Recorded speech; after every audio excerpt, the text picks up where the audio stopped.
The following stream contains mature content and subject matter. Viewer discretion is advised. Chicago. Ask someone to picture the city, and they will have trouble coming up with a concise description. When people think of New York City, they think of skyscrapers, subways, and muggers. When they think of Los Angeles, they think of sun, smog, and traffic. When they think of Detroit, they think of cars, factories, and decay.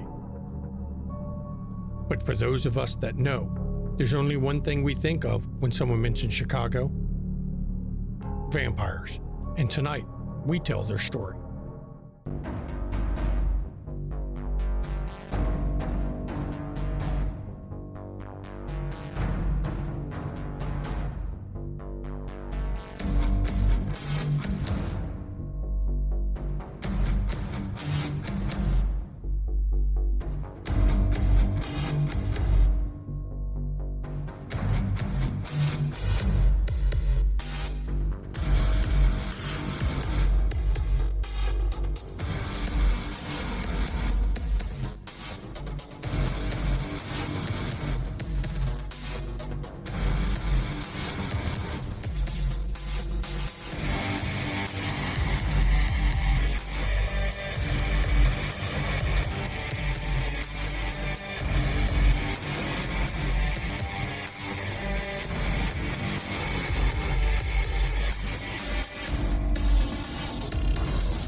Good evening.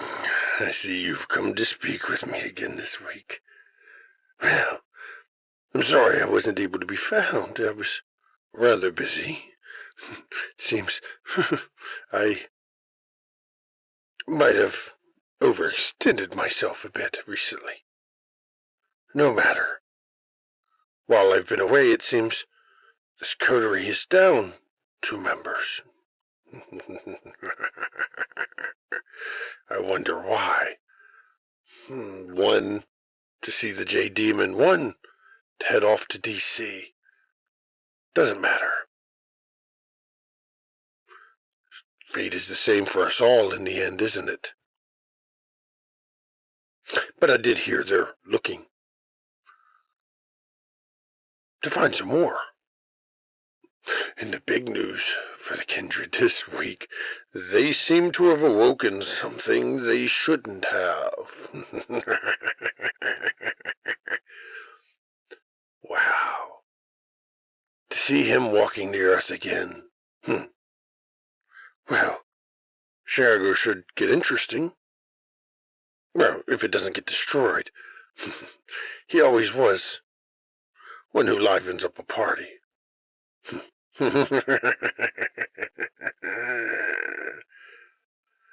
Well, let's see what this group of kindred get up to this night, shall we?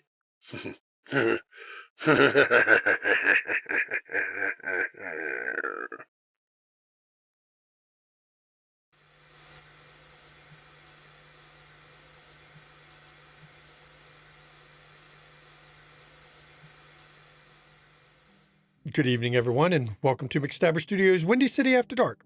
I am the storyteller, Shanky McStabber. And I'm Merlin Dare, also known as Mama McStabber in Twitch chat, and tonight I'll be playing Jekyll and Daron of Clan Ventrue. Good evening, I am the Ivy Raven, and I play Genevieve Schutz of Clan Gangrel. I'm Irian, and I'm playing Roscoe Acres, Clan Tremere. And I'm Gavin. I play Lamar of Clan La Sombra. And when we were last with this group of kindred, it was an interesting night for them, I do believe. They finally staged that rescue that needed to happen, and they rescued Lamar from the clutches of a bad, bad man that seemed to not mind that rescue. Didn't even mind being destroyed in it. And Lamar committed what the Camarilla would call a forbidden act. But they also managed to free something. Something very old. Something very powerful. That I'm sure isn't going to affect the city. Where we pick up at the start of this episode, we'll be doing a time skip soon, but not yet. Because first, it's a day or two later, Jackie needs to have a talk with Etienne. We're going to open with this scene. Before we head out, Etienne, I'd like to have a talk with you. Yes, ma'am. Are you feeling better? Yes, ma'am. I don't feel as old. I'm not as tired as I was.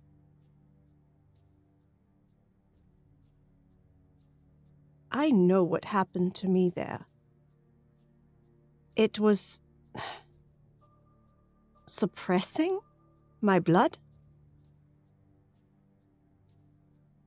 I could still make it work, but it was like I was trying to force it through concrete.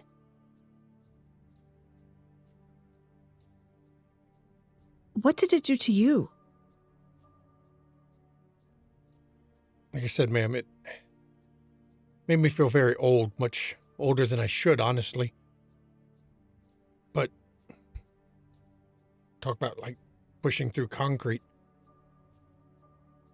It was like I was, describe it. It's like my head was swimming in water. Like there was a sluggishness to my thoughts. Like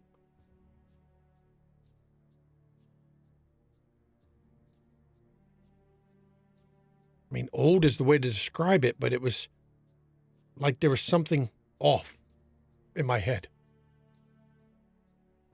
Did you notice any... And she reaches out and holds his hand. I mean, I know you would honestly protect me without me even giving you any of the blood from my veins, but would you say that you felt something different to the bond that we have?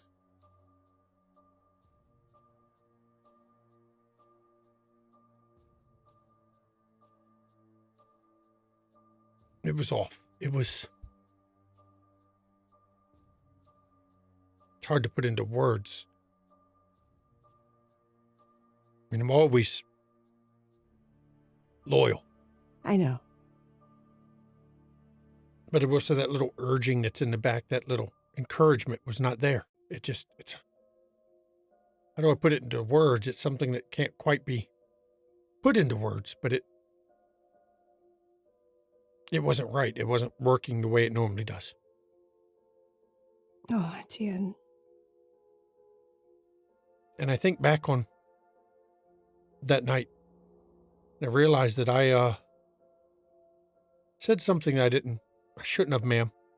And I do apologize for that. I let go of a secret that I'm not supposed to reveal. It is already forgiven, Etienne. You are not the only one behaving strangely that night. Evan was also letting down a facade. Immediately after. I noticed that.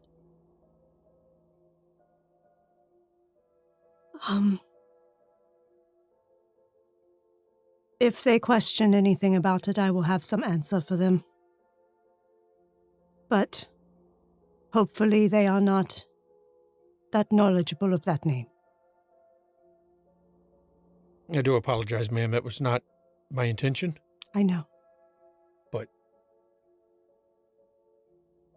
I don't want to go near that place again. You will never go near that place again. if we do ever return there, that magic will be gone. It was some type of blood sorcery going on there.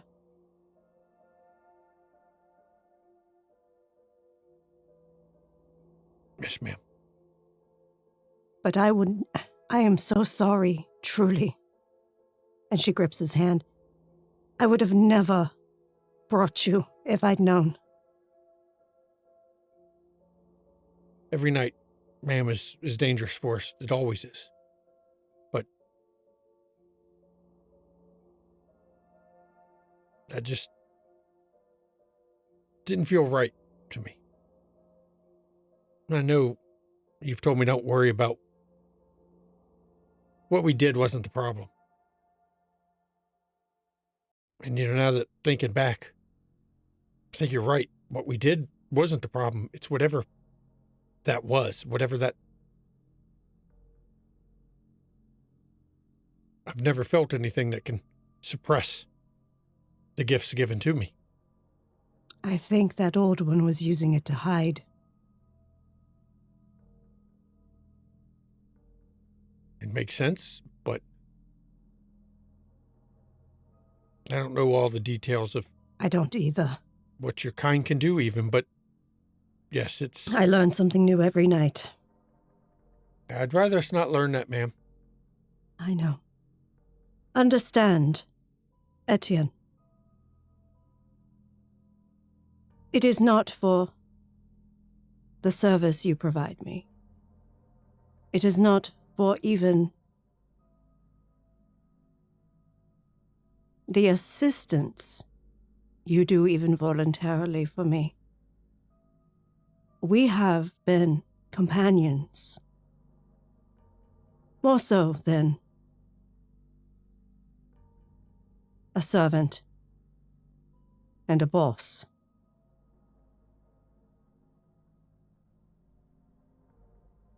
Well, I've been in this state for nearly 120 years. And we knew each other even before then. We don't talk about it much, ma'am, but I've got twice that on you. I know you do. I always liked older men. And she smiles at him. He grins a bit. I'm the ultimate cradle robber, I guess, in this one. But do understand, if there was ever a situation that I felt that you were in grave danger, I would do all in my power to preserve you. I know.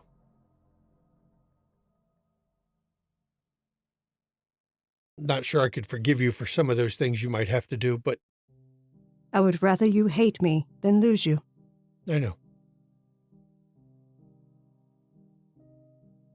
And I understand it. In time, I wouldn't even mind that so much. I truly do think you would be the best of us. But it is not time for that yet. I hope not. I'm planning to be here a while longer. Serving you, of course, ma'am. Of course. I would like to... I have a table reserved at Phoenix tonight for its grand opening, but I would like to stop by Roscoe's shop first. Yes, ma'am. I would like for you to tell him what you feel comfortable telling him about your experience in that place. He is wanting to figure it out. If you say so, ma'am. I do. I will. I believe it would benefit his research. Yes, ma'am. We can do that. Let's go. Okay. And Jackie and Etienne load up at the car. And they're heading off to Roscoe's shop. And Roscoe, you're closing up at about the time they arrive. You had one or two last customers. Some of your late night crowd that always seem to come in well in the evening. They rarely buy something. They mainly like to poke through your books, and they always want to see what you have that was new for the week. Once in a while, something catches their eye, but I mean, if you didn't know any better, you'd swear one or two of them like to come in that late just to check on you. It seems odd. But After you close up for the shop, right as you're closing the door about to flip your close sign, you see Jackie's car pull up out front. Etienne gets out and opens the door to let her out, after parking it, of course. Oh, good you are here, Roscoe. Do you have a moment? Certainly, come on in. Thank you. And one of the last people that were exiting the shop as you were closing it, it's a woman. She kind of gives Jackie this sidelong look.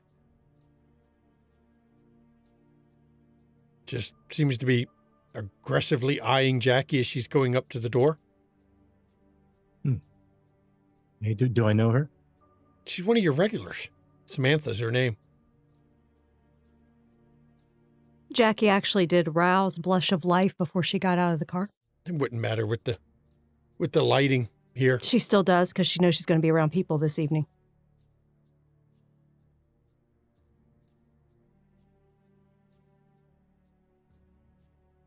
And as you're going to go into the shop, that woman still hangs around out front for a little bit longer watching, keeping an eye on you and your man. Who the hell is that? She's a regular customer of mine. Never paid that much attention to anyone else that I've noticed before, anyway. Well, I've brought Etienne here tonight. He felt some things in that place out in the woods. I'd very much like to hear about that. I don't know what it was like for you all. I'm also not aware, Mr. Akers, if you understand how truly old I am. I have a little idea, but no, I truly don't. I am, let's just say I'm older than any of the rest of you. And Jackie places a hand on his shoulder. Older by a long shot than the rest of you. Standing there outside that opening leading down, I felt the weight of centuries on me. I felt the age that I am. As if the bond was not sustaining you. As if the blood was not sustaining me. I felt, sorry. I mean, I looked the same. I wasn't feeling weak, but I was tired. My joints hurt. It's like thinking through a fog, like thinking underwater where my thoughts worked, but they were sluggish. They weren't. Like I wasn't all there.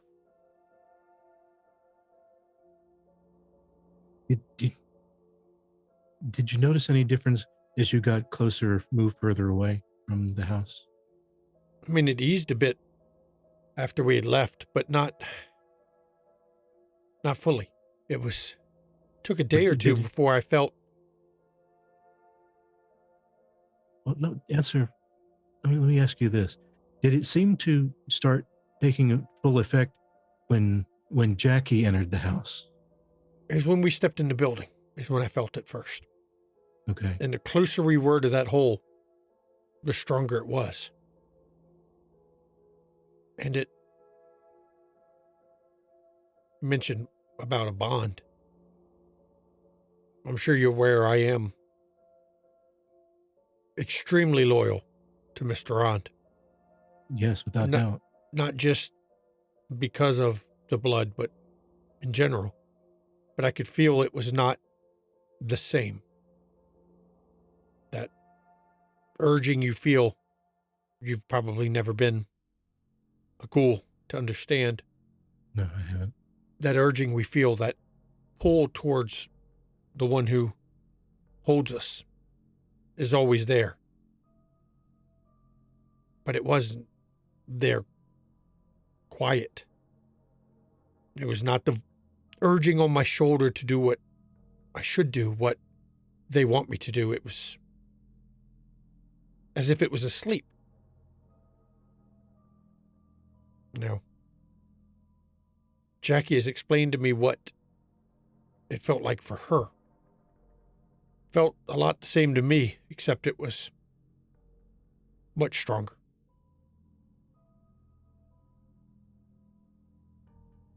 Okay. Yeah, the feeling that I had was that my inner beast was being held down and suppressed and pushed way down. It is similar to what you might say. I don't understand that dark side of you all that you all talk about that calls to you, but similar to what happens when you're bound to somebody, when you've been with them so long and enjoyed the gifts we get for so long. It's similar. Mine was quiet as well. It did not urge any of that. Okay, thank you for telling me that, Etienne. I want to research that so we can figure out some way of destroying it. My suggestion is be very careful. It took a day or two to clear what it did to me, to feel myself again. Now, did you notice any physical effects like skin wrinkling or? No, none of that. Just joints hurt. Hard to think straight. Hard to like thinking through water. Like, it's there, but it's sluggish. Like it's stagnant is almost. Okay. I mean, I wish I had a better way to describe it, but there's not. It's. Well, I certainly hope you don't have that feeling ever again. I hope not as well. I will not allow him to go back. Okay. It is Good too plan. dangerous for him. I would say it's too dangerous for any of y'all, but No, well, I need to know what was happening with that. I understand. You all, what I would call too dangerous is just another night. And as you're talking, you can see from the shop that Lamar's car has pulled up out front too. But it's a car that Lamar gets out of. It's not his car. Etienne, please wait outside. I will be out shortly. Has Samantha left? And you don't see her from the front of the store. Now, Lamar, when you pull up, that Samantha is down the street a little bit, eyeballing the shop. You don't recognize the woman, don't even know her name, but there's a woman that seems to be standing there with another female friend of hers, and they're both kind of whispering at each other and looking towards the shop as you pull up. And Etienne comes out the front door right as you are walking up to the door. Mr. Cade? Etienne, how's it going, man? It's going all right. Mr. Ron's in the shop with Mr. Akers. And he looks over. Excellent. And he looks down the street. What? She look like she want to start some shit. I would watch out for them. I don't know if they're starting something that... When you go inside, you might want to let Mr. Akers know that that one there, whoever, I think you said her name was Samantha, she got eyes for him, and I don't think she likes competition. Oh, it's like that, is it? That's my impression, sir. Got good instincts, Etienne. I will let Roscoe know. I've been around Mr. Ron a very long time, and I know the look of someone who's interested in more than a book.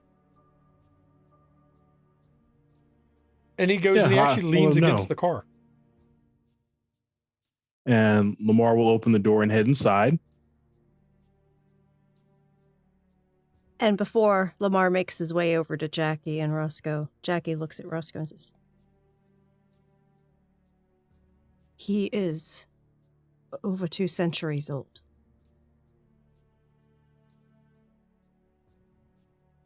I knew him before I was even this. I can't let anything happen to him. I have a good feeling how important he is to you, Jackie. I'll do what I can to help too.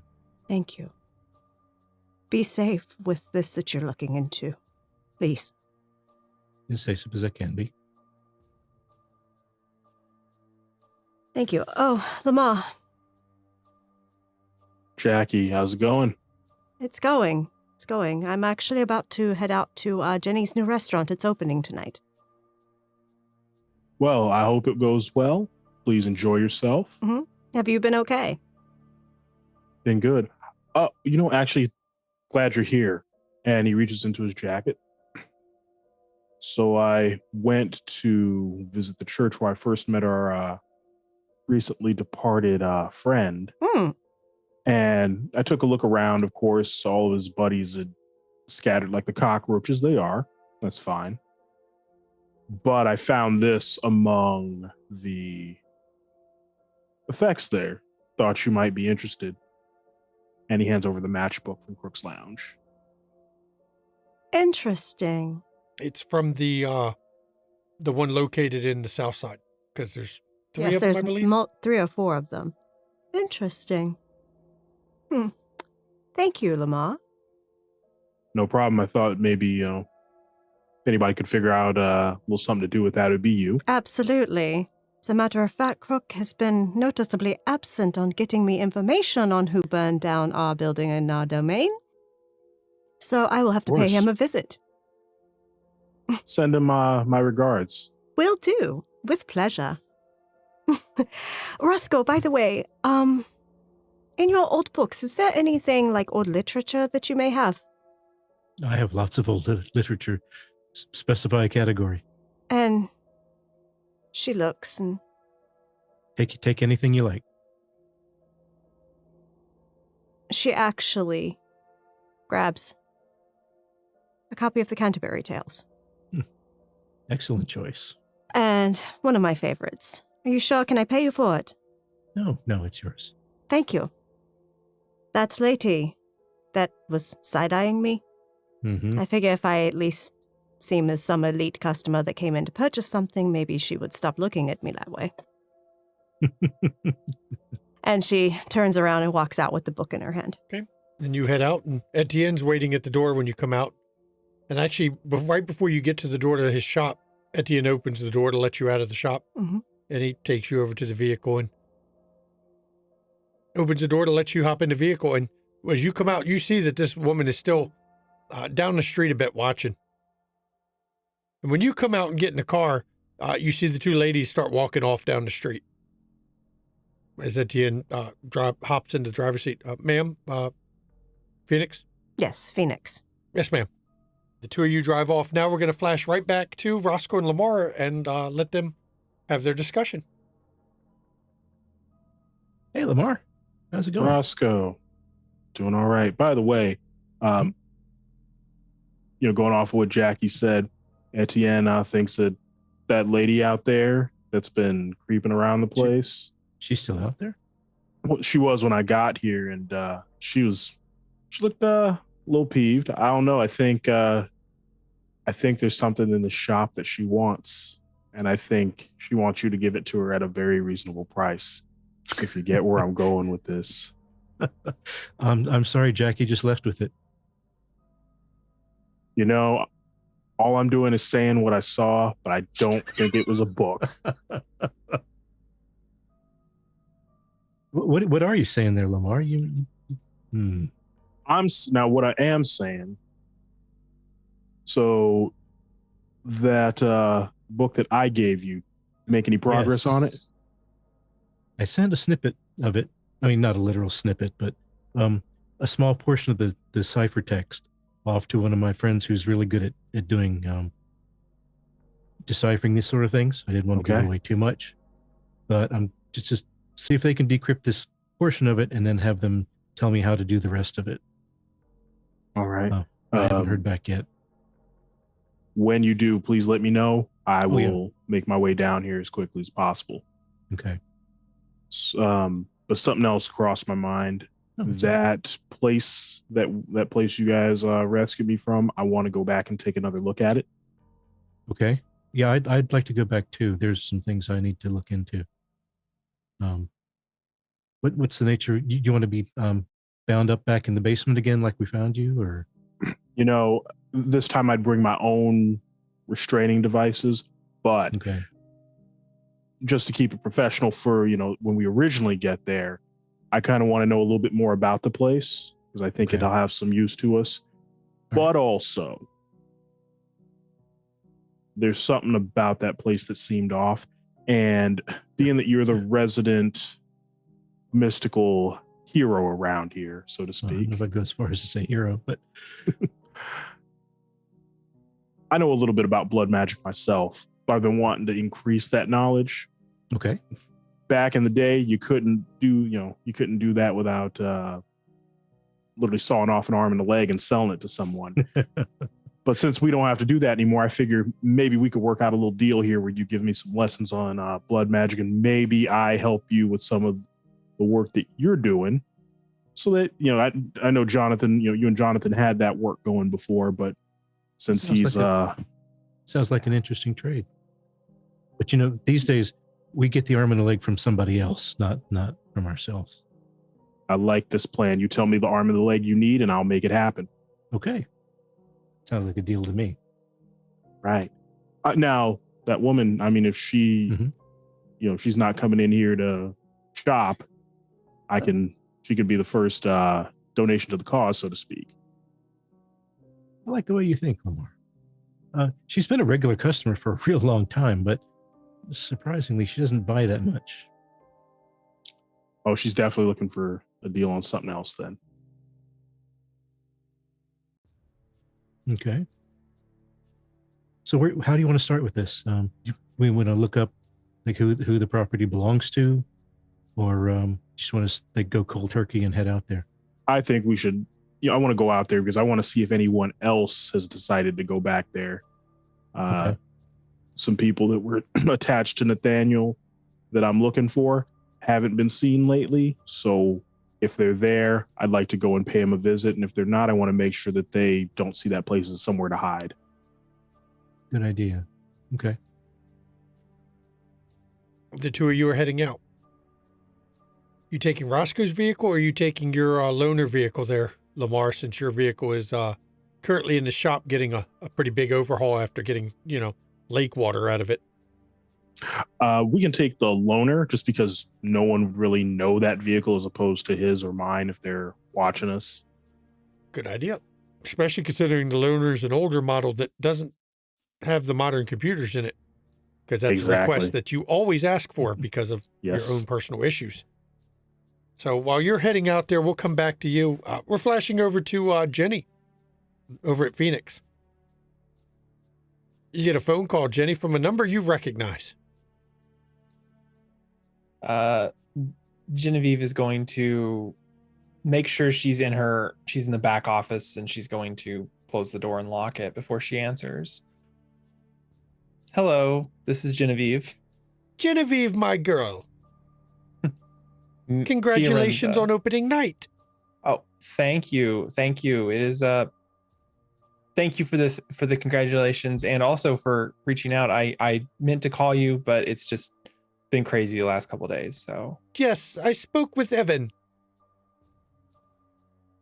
He told me things were quite odd there in Chicago. Yeah. So I'm not really sure, but we seemed to have been accessory to something old. It's the best way I can describe it. Yes, that is putting it mildly. You helped pull a body out. None of you remember a period of time. You don't know why you pulled it out, but you did. Please tell me everything you remember from that night. We went to some weird, gas station in the middle of nowhere, and went down underground, and there was a individual laying on a slab, and I don't know, I touched it, I guess. I felt like I needed to. I don't know. It was weird. But we were there to rescue our compatriot Lamar, and he was being held by some Nosferatu. The dude was a crazy. He was a fanatic, religious fanatic with a death wish. So Evan told me his name was Nathaniel. I am familiar with Nathaniel. You did, well, I will say the kindred of Chicago a favor. He is unpleasant, to say the least. yeah, he had a lot of screws loose because he kept saying, you're here for the sacrifice, kill me now. And it was so weird because he wanted it. Yes, I believe that's called cleaning up a loose end. Yeah, he's dead now. So What do you remember of the body you found? they had kind of that Mediterranean dad bod kind of thing going on. And there was a necklace of some sort, I think, but they were mostly naked. Was the necklace in the shape of a tooth? Now that you say that, that kind of rings a bell. Yeah. I don't, like I said, it's really weird because sometimes the stuff is kind of not there in my head. And then if somebody says something, it brings parts of it back. So I apologize. How much do you understand of the history of Chicago, Genevieve? Apparently not enough because, yeah. One of the reasons I left was a war has been being fought there by two very old individuals for a very, very long time. The thought was that one of them was gone. Apparently they were not.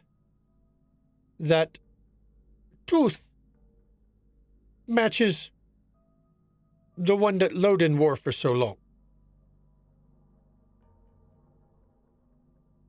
Okay. But this guy in the ground seemed like he'd been there a while, and I don't know if, or are you trying to say did he steal it from Loden and then? No. My understanding is from Nikolai, they are a matched pair. So there's another one somewhere in Chicago, possibly? Yes. You will find another one somewhere. The question will be where.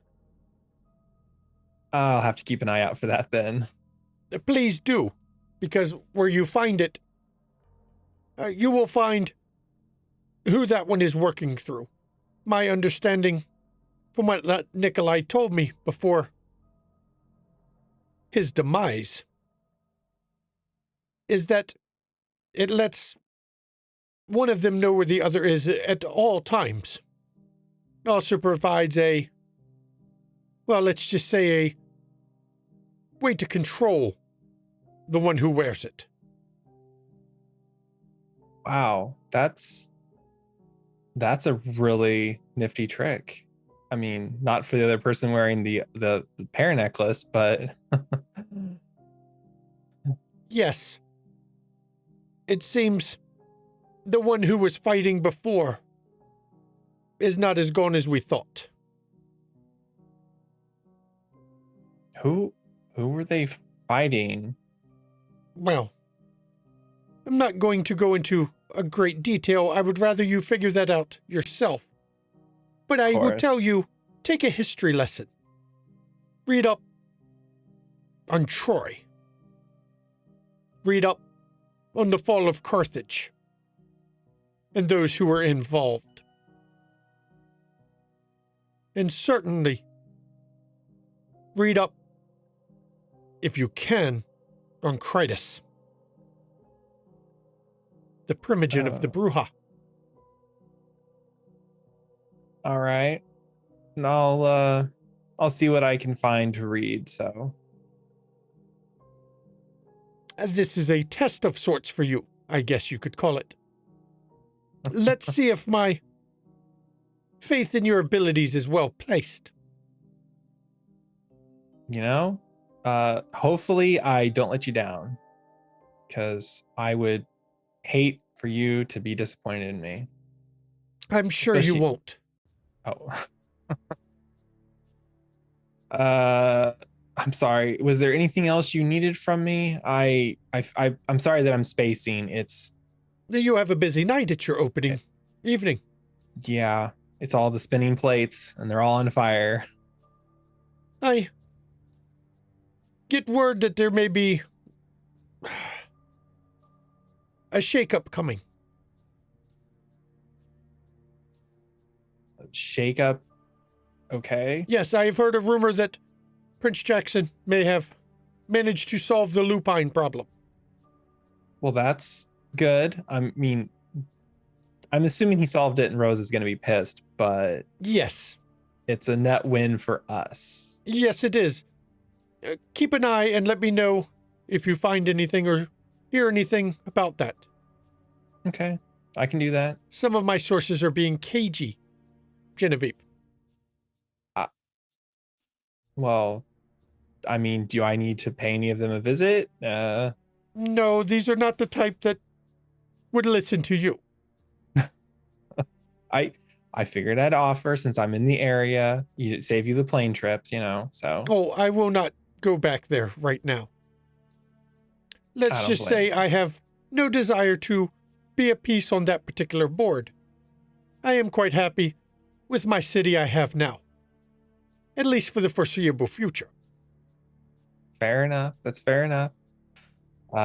People keep talking about chess in relation to Chicago, and I guess I need to get a board of my own and start moving pieces around. And Chess is the game of kings, my dear. It's always good to understand it. yeah, that makes sense. It's chess may be the game of kings, but poker is the game of the masses. So And more money in it anyway. yeah. Well, you have a good opening night, and I will be in touch. Well, thank you. You have an excellent night, Fiorenzo. Good evening, Genevieve. And the line goes dead. It's not long Genevieve. after that phone call. What do you do after the No, I phone was call? just gonna say Genevieve physically pushes the off button on the phone, just kind of just like, fuck. Yeah, she's gonna kind of, and then she's gonna stand up and yeah. Not long after that, when your maitre d' comes back, Miss Schutz, that individual that you said keep an eye on the reservation for and let you know when they've arrived. Miss Duran's here with a +1. Excellent. Just to let you know as you asked, ma'am. No, perfect. Excellent job. Thank you so much. I'm gonna go out there, go grab Vivian and have her come to the table because I want her to take the order for us. Yes, ma'am. I was going to have Andrew do it, but if you want Vivian to do it, yes, ma'am. No, I want the head chef to do it. She needs to do her be seen act. So Yes, ma'am. And he goes thank and you. see him scurrying with a quickness off to the kitchen to grab Vivian. Genevieve's kind of like thinking. She's thinking. She's gonna make sure she's got Blush of Life up since yeah. She might have let it slip when she was on the phone with Fiorenzo since she's kind of stressing out. So Well, as always with it, most nice restaurants, there's a reason they're not brightly lit, first of all. So it actually helps Kindred. But in your case, you did not get hungry as you activate the Blush of Life and push that blood to the surface to make you look even more alive. yeah, poor maitre d's shit in the pants.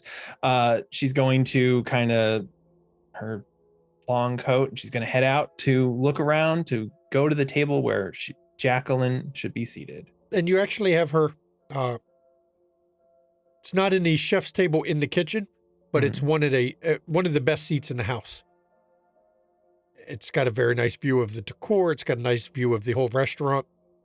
It's one you've reserved for VIPs. And when you come out, you do find Jackie and Etienne are sitting there together, looking over the menus.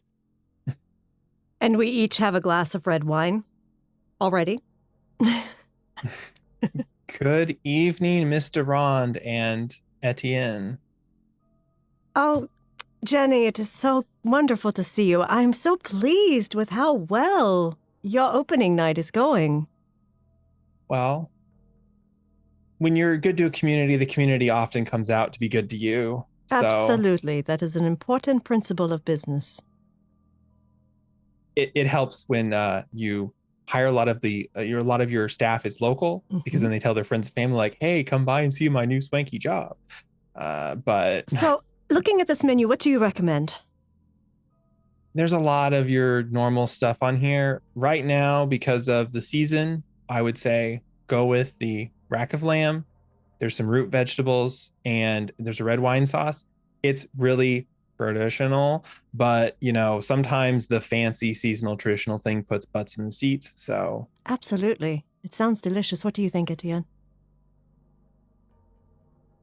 The fancy stuff is not what gets you a Michelin star, ma'am. So, of course, something a little more traditional is the one that I'd like to try.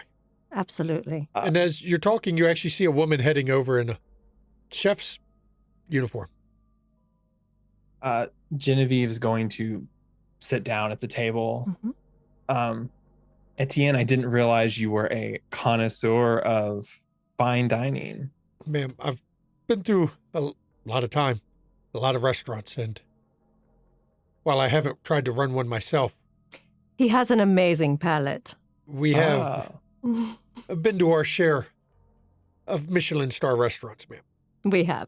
And this is your chef. Yes, this is Vivian. She is the owner and head chef of Phoenix. So, And the woman actually gives you a bit of not a curtsy, but a bit of a bow. Yes, I am. You can call me Vivian. You call me Viv for short if you wish. Please. You are VIPs. You have earned your title. It is chef. yes, she. So sorry, long story short, Vivian was the first recipient of our foundation's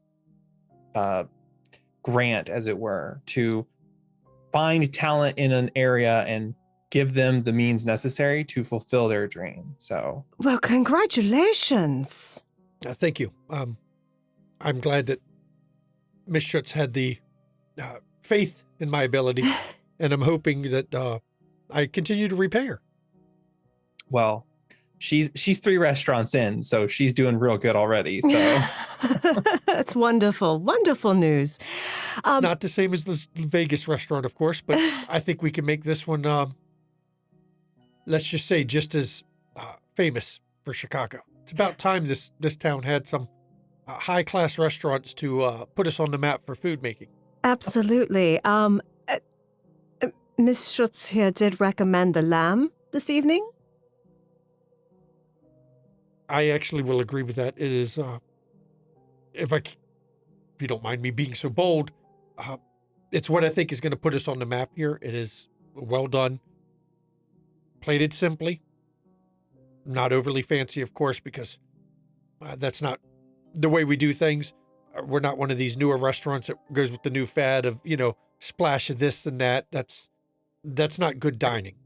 If you want to do that, you go to one of the hip clubs, and it's not the same. You don't get the same clientele, ma'am. I agree. Smears of liquid on your plate are not hot. So, and honestly, what Vivian also is omitting is that once we've been open for a time and you start working with the community more, I'm hoping to have some community gardens. We can use some of their produce in some of our dishes. So like our seasonal dishes like this one are actually local. So the table. That is brilliant. Brilliant. It's good for everybody involved. It is. So. It is. Excellent. Well, Etienne, you agree we should go for the lamb this evening? And Etienne looks up. Yes, ma'am. Absolutely. We will both take the lamb. Also, what are you two drinking? I have Malbec. And Etienne got a Merlot here. Vivian, get the bottle of the Malbec and the bottle of the Merlot. Just bring them to the table. So, sure thing, Miss Schutz. And she actually scampers off to get that and hurry back into the kitchen. She brings them over, and she actually presents them properly, each bottle to you. Thank you so much. Yes, ma'am. I'm going to personally go back there, make sure that your lamb is done correctly. Thank you. And I will bring them out to the table as soon as they're ready. And she heads back into the kitchen. And as you hear her opening the doors, you can hear her voice raising up a bit about, start fire to lamb. She has good command. Yeah, there were a lot of applicants. I've gone through a lot of people. They say they have it, they don't. And, it's hopefully I can find the next diamond in the rough out here in Chicago for whatever. It's good to diversify because Indeed. And she actually pats your arm. She says, I do wish you luck in your endeavors here. Truly. Well, thank you. Truly. Thank you. Question for you. Mm-hmm. Of course. Are you free the next night or two? Yeah, I should be. Tonight is, of course, the crazy night. Of course. But it'll calm down some in the next day or two. And the business will still be good, but like I don't have to physically be here running everything. Yes. So. I would like to invite you to join me to go to a very swanky place called Blue Velvet. Ooh, that is a very fancy name. Mm-hmm. Attire or should I would say cocktail. Okay. Yes. Doable. Okay. I think. If not, I'll make Evan go buy me some clothes. Perfect. Well, I will tell you, do you plan to do any, events, possibly catering with your establishment here? We're not necessarily set up for catering, but exceptions can be made. If I know ahead of time enough, I can be like, oh yeah, tomorrow I can cater a party of 100 people because I don't have advance the warning, stuff for of that. course. Yeah. If I have advance warning and I let Vivian know ahead of time, she should be able to work on it enough to do something. If there's a catering event, are you thinking you need catering for something? I think I will. It's still some months out.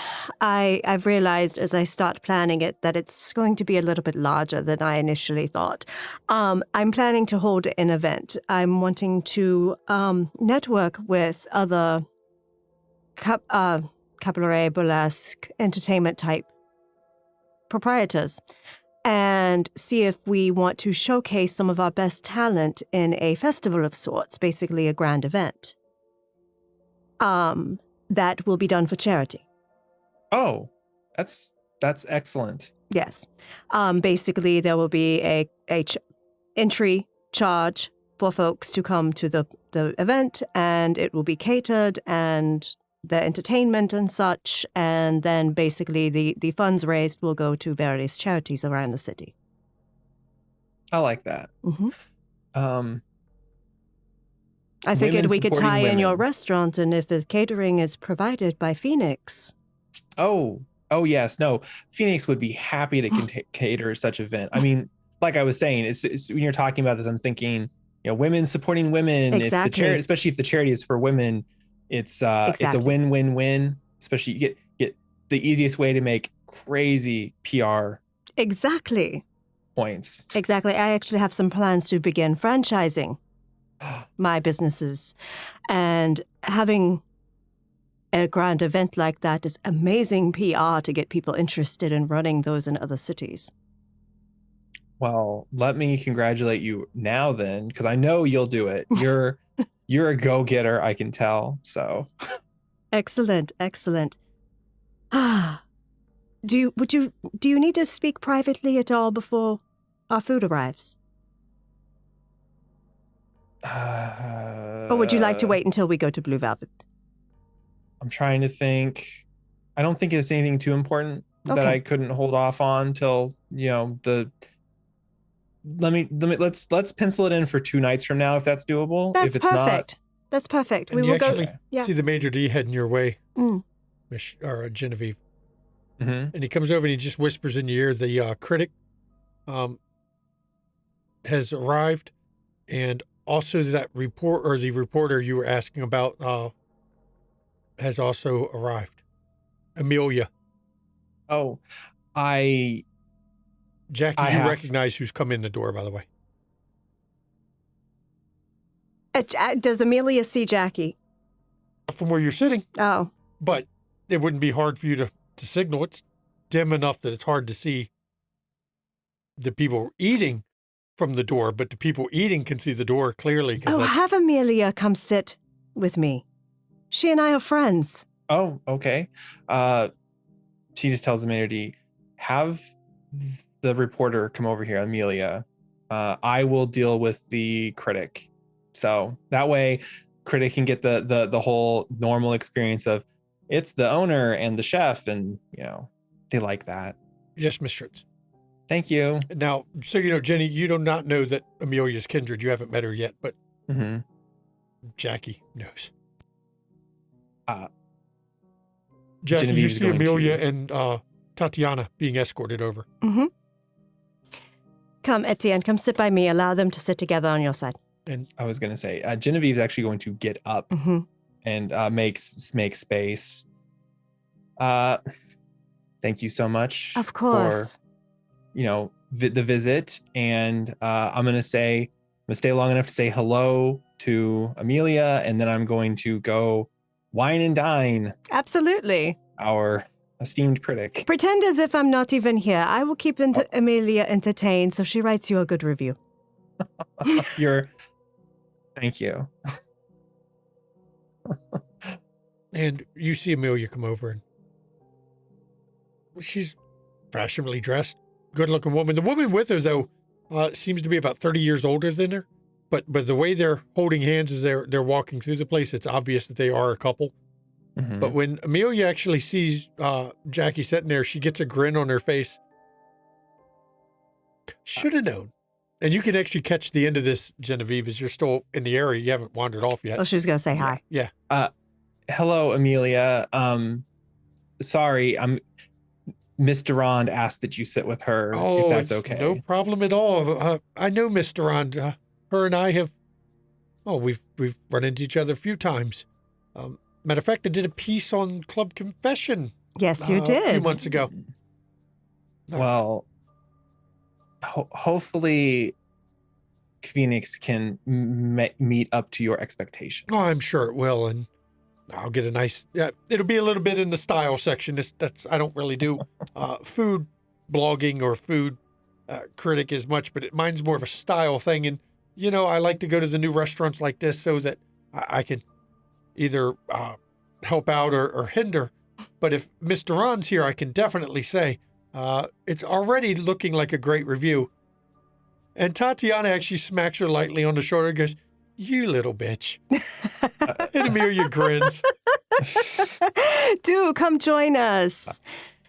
I'm gonna leave you all to it. Have a good meal. Enjoy yourselves. Whatever you want, it's on the house. Don't worry about it. I've got to go find our esteemed food critic who will eviscerate me. And Amelia actually goes to shake your hand as you go to leave and slides you a business card at the same time. Oh, well, And thank you. it has her name. It says freelance reporter, Chicago Tribune. And it also has a website under it that is Chicago style. And that apparently must be her other thing she runs. Genevieve's jacket has pockets on it. She pulls out her own business card and she hands it to Amelia. And Amelia Just in takes it, case. reads it over, and you see her actually tuck it into the top pocket of her outfit. Though Genevieve is going to kind of, we're around Amelia a little bit, and be like, "Don't worry, miss. I don't plan on stealing your date. I think you two make a cute couple." So And Tatiana laughs at that. "Oh, you don't realize this little bitch here might like it." And Amelia laughs at it and goes, "Stop. You're embarrassing me in public again." No. I promise I won't.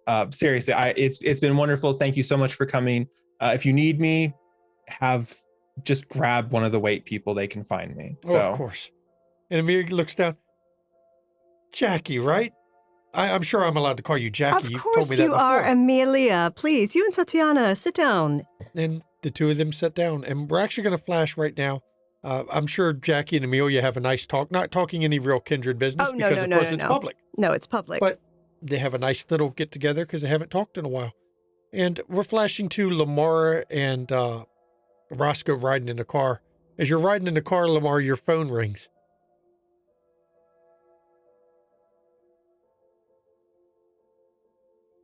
You're muted. Lamar flips his phone open. Hits the button.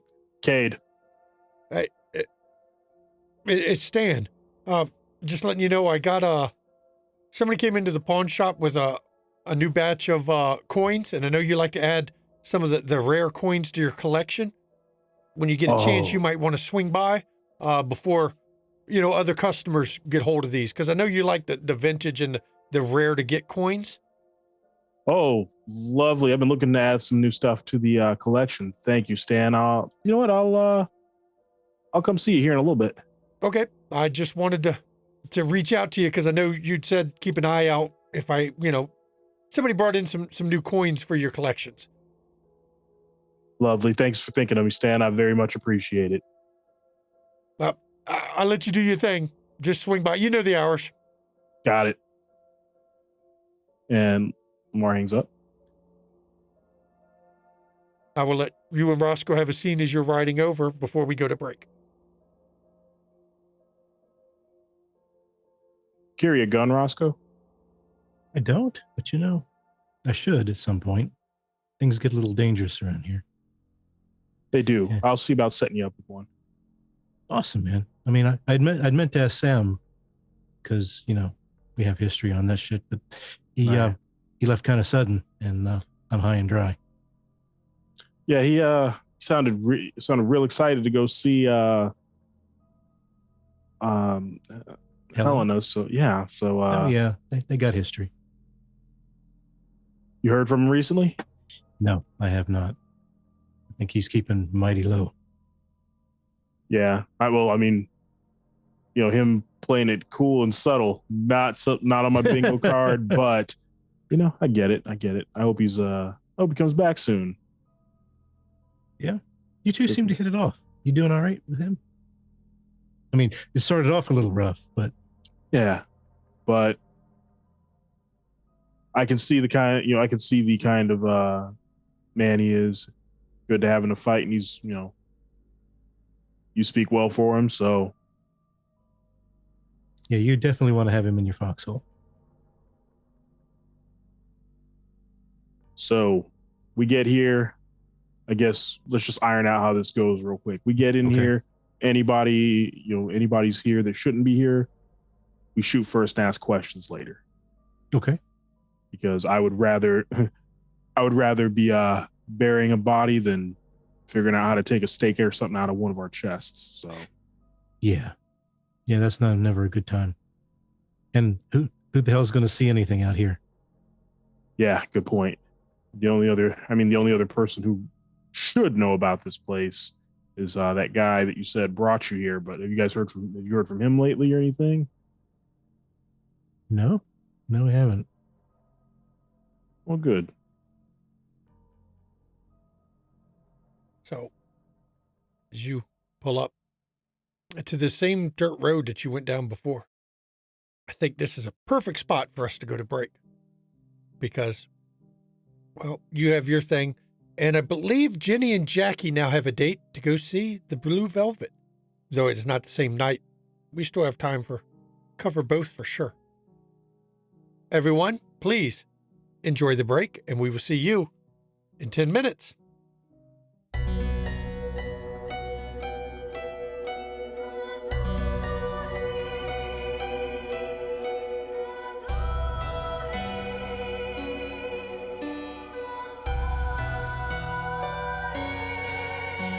Allow me to introduce myself, though I fear you've heard my name, that you've heard the story of Countess Bathory.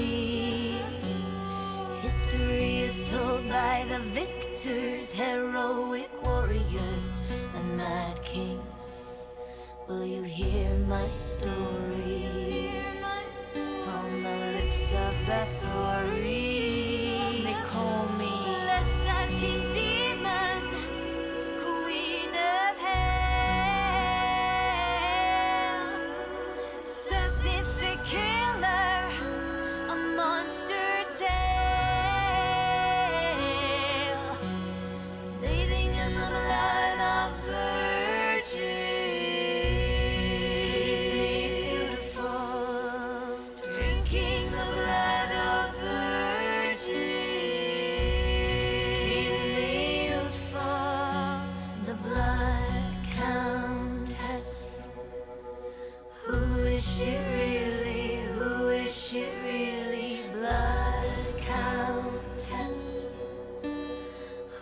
She really is your black Bathory.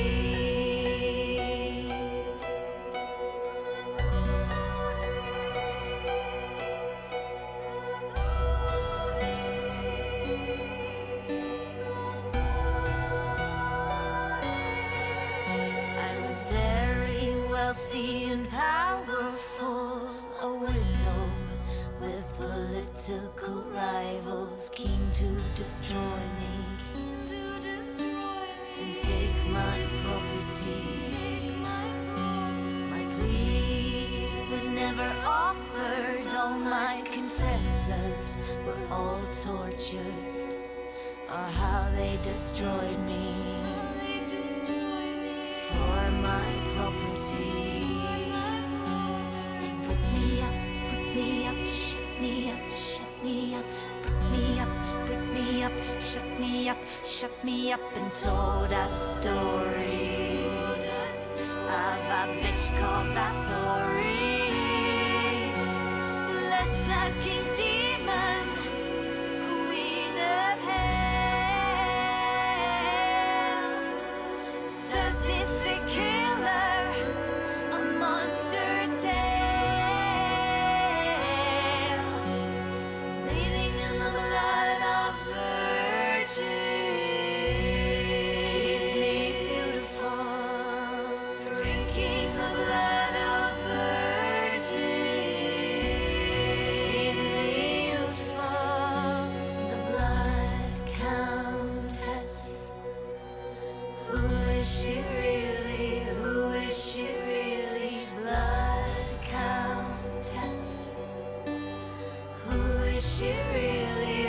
Black Bathory.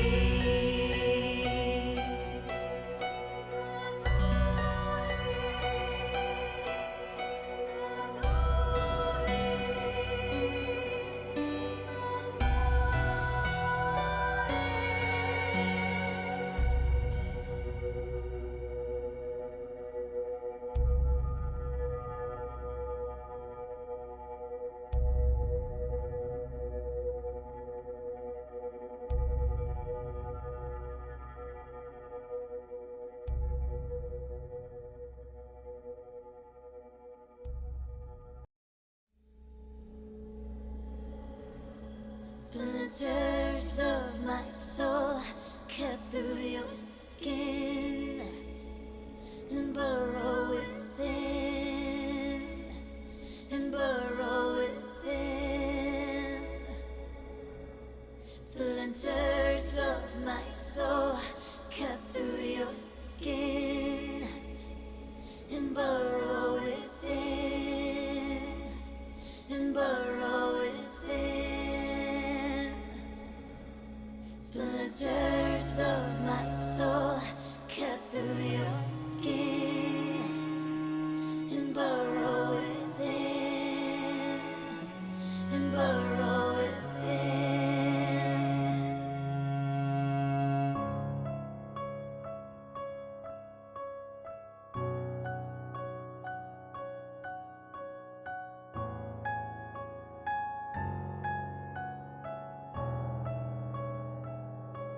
I've always been the hunter, nothing on my tail. But there was something in you I knew could make that change. To capture a predator, you can't remain the prey. You have to become an equal in every way. So look in the mirror and tell me, who do you see? Is it still you? Or is it me? Become the beast. We don't have to hide. Do I terrify you? Or do you feel alive? Do you feel the hunger? Does it howl inside? Does it terrify you? Or do you feel alive? Splinters of my soul cut through your skin and burrow within, and burrow within.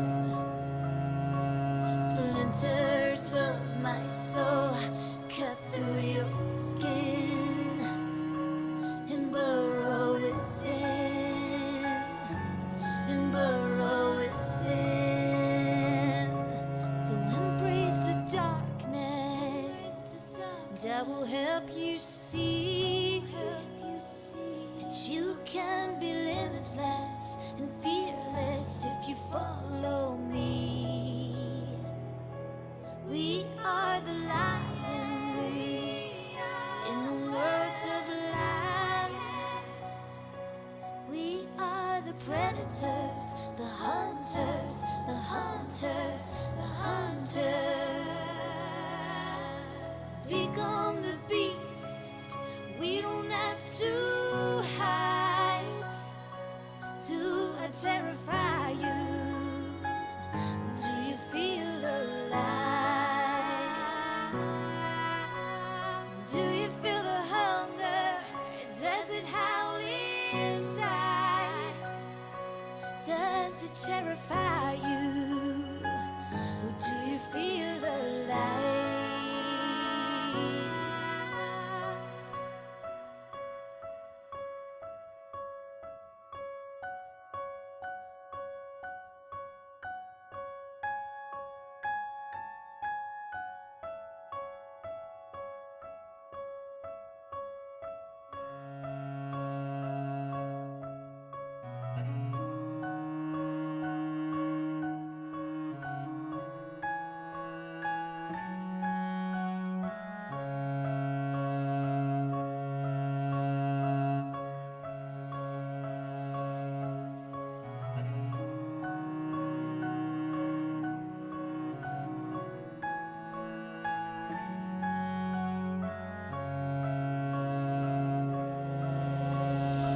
Splinters of my soul cut through your skin and burrow within, and burrow within. Splinters of my soul cut through your skin and burrow within, and burrow within. Splinters of my soul cut through your skin and burrow within, and burrow within. Splinters of my soul cut through your skin to burrow within. Do you burrow within? Do you feel the hunger? Does it howl inside? Does it terrify you? Or do you feel alive?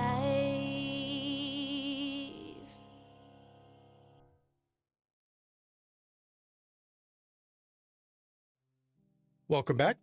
Before the break, we had a number of interesting scenes. We had Jackie bring Etienne to talk to Roscoe. Opening night at Genevieve's amazing new restaurant that, of course, Jackie had to make an appearance at. Amelia and Tatiana even showed up, which should be good for Jenny's restaurant because it's going to get her on the style page for sure. But where we left off was Lamar and Roscoe had arrived out at the dirt road leading to this little building, this garage type place. So as you're on this dirt road, how are you planning? You're just going to drive up with your lights on? How are you planning to approach the building? Because I want to make sure, how you're doing it. Lamar, you can see in the dark, can't you? No, not quite. So, look, I'll stop here. And Lamar will stop the car, kill the lights, and he will reach into his jacket and hand Roscoe his 9mm. Okay. And then he'll get out and he'll go to the trunk and actually draw out his rifle. Okay. We'll make it there on foot. We'll go in the front way. Just try to be as quiet as you can. I'll see what I can do to cover us. Meantime, just keep an eye out. Wits awareness, please, from both of you.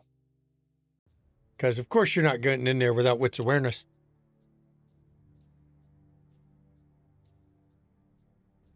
Because, things happen. 5 from Roscoe on a crit. That's not bad at all. 3 from Lamar.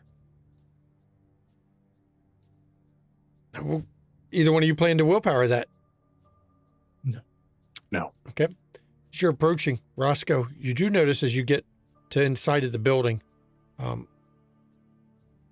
it's an odd thing. You're not used to seeing this. There's a fox or two that seems to be paying an awful lot of attention in you two walking up to the building.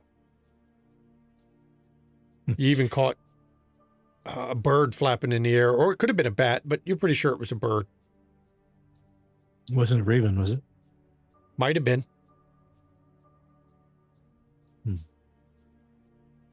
Am I close enough to Lamar that I can say anything? Oh, yeah. You two are walking up in there. You could whisper. Hey, Lamar. You see that? Yeah. See that box up there? And Lamar will look where... When he points it out, you can see it. Thing seems to be watching us and keep paying a lot of attention to us. And there's a bird, too, that's flying around. Kind of unusual at night like this. And this is probably their habitat. I don't want to take a shot and, alert someone that we're actually here. Well, I agree. But do you remember the guy Michael who was with us when we left? Yeah, vaguely. He has a thing with ravens and birds. He might be somewhere here, keeping an eye on things. All right. Well, then he's got a little bit of time before we get here to either present himself or catch a bullet in his ass when I see him. So, and Lamar will just kind of move forward slowly and take point as they head toward the building. As before, as you come up, the lights are all out. There's no lights on in the building, outside the building. It's not quite as full of a moon, but there's still enough light to see by the moon. It was only a day or two ago, a full moon. And as you get close to this building, there's, of course, 2 bay doors and then a regular, entry door. Doesn't look any different from when you were last there. And as you peek through the door, you even still see Nathaniel's car parked in the bay. Now, when we left, did we leave? Did we close the door and lock it? Yeah, you closed the door behind you. Okay. Can we still get in? Yeah, it's not locked. There was no lock on that door, which is very strange, but it's not locked. You can go right inside. As you open the door, nothing looks different on the inside. Vehicle's still there. Still got the same railing around the pullover pit. It's still dark. Not a damn lick of light in there other than what's coming in through the upper level windows because it's not too level. There's not a second story of area you can walk, but it is high enough up that there's lights around the rim that in daylight would probably light it up pretty well up there. Now, are we starting to feel the effects of?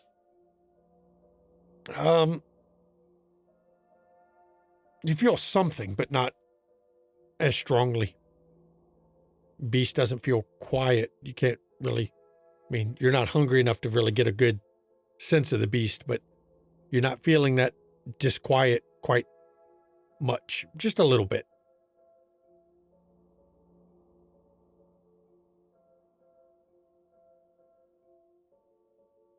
Lamar's going to kind of search the area a little bit just to make sure, like, you know, no one's hiding in the car specifically or around the general area. There's, I mean, the car full of bits of paper.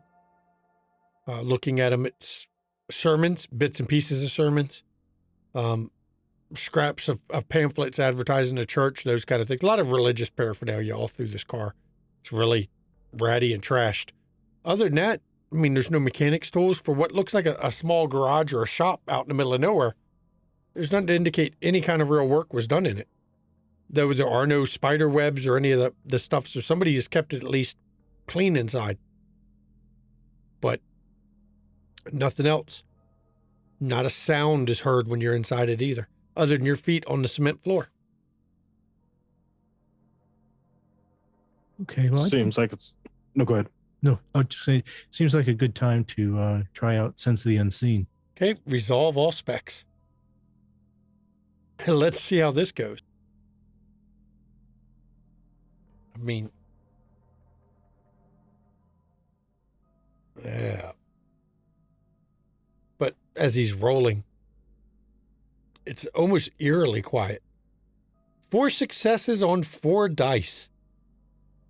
That is actually rather impressive.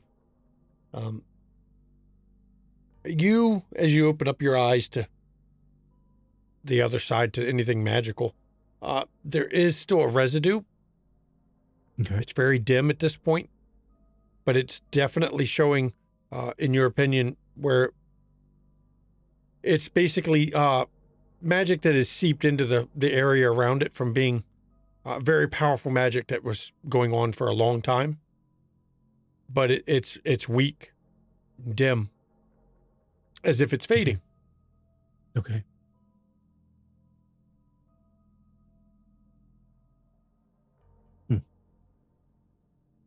Well, the effects are still here from we were last time, but it does seem to be fading somewhat. Can you feel it? Not really. Okay. I mean, there's something, but it's not like it was before, if that makes any sense. Yeah. Maybe we should go back to where we were, because I think that's where it felt the strongest. So Okay. maybe that'll give us an idea of what's going on. And Lamar's going to head over to the pullover pit. Mm-hmm. It's If easy possible, to climb and down, try to... but it's Yeah, dark try to down climb there. down. How are you planning to use any lights this time, or are you going to still try to navigate in the dark? Once you get down there and open that little secret area that you all didn't close, it was left open.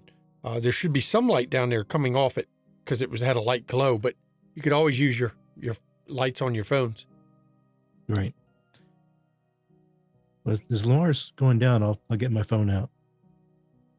Give it a little light so you can see. Mm-hmm. When you climb to the bottom, once again, you're in the basement of this, looks like an old farmhouse basement or a root cellar or some sort of storage cellar under it. But the door that you're pretty sure you had left open is closed at the moment. The one that, Lamar, you saw Nathaniel push it open, so you know where it is. And Roscoe, you were one there, helped open it, so you know exactly where it is. But it's closed at the moment.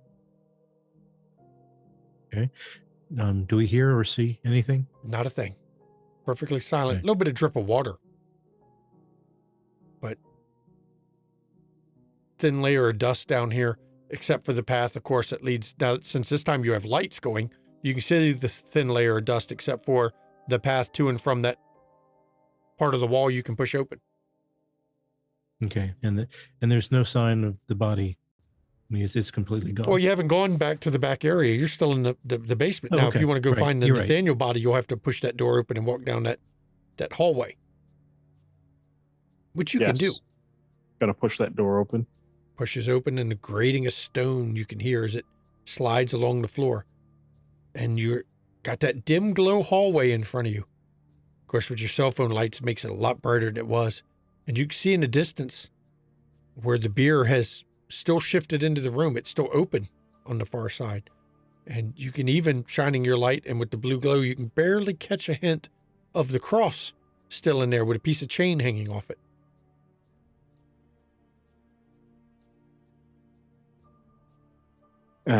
Lamar's going to enter that room and then take another look around, because first time he was brought in here, he was still kind of out of it. And even when he was fed, he still wasn't doing so well. So yeah, he's going to take some time to just investigate the area to see if there's any other ways in or out or hidey holes or anything. Intelligence investigation or wits investigation. You can roll either one, both of you can, as you search for this, to see if you can find anything. Because that's one thing the group did not do, is search the room in detail at the time. So Lamar's got 3. Okay, no, it's wits investigation or intelligence investigation. You can pick which one. And I would advise always pick the one that's more favorable to you. Yeah. Unless you want to seriously handicap yourself. So Lamar has 3, Roscoe has 2. Are you going to, either one of you willpowering that? Yes. Okay. Yeah, 3. 3? Both of you poking around, peeking around. You can see where the slab shifted in. You're not sure how it moved because it doesn't make sense. There's no mechanism to move it, but it did move. But under where the cross is, you notice an oddity in the floor there, one of the stone flagstones. Looks like around it is cracked a bit, but you wouldn't really care, except the crack goes all the way around the flagstone as if it's not really set in the mortar that was used at the floor there. Roscoe, you see this? Now that you pointed out, yeah. Wonder what that is. Good question. Let's see if we can. Lamar would try to, press on it, or try to see if he can lift the crucifix out of place. The crucifix doesn't move. But as you try to move it, you notice it shifts slightly as the stone does. It seems to be anchored to the stone itself, which is odd because to be anchored to the stone, you don't see any anchors on the top half of the stone. It would have to be anchored through the bottom of the stone.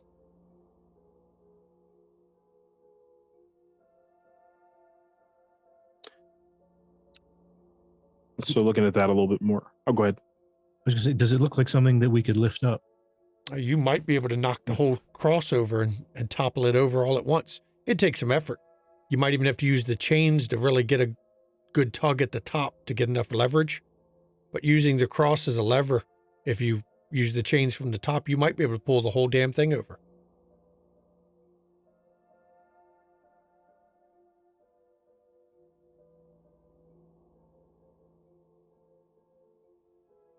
All right, so what do you think?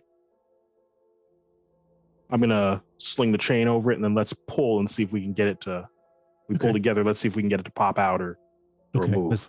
Let's do that. Takes a little bit of work. I'm not going to make you roll because it's just a matter of time.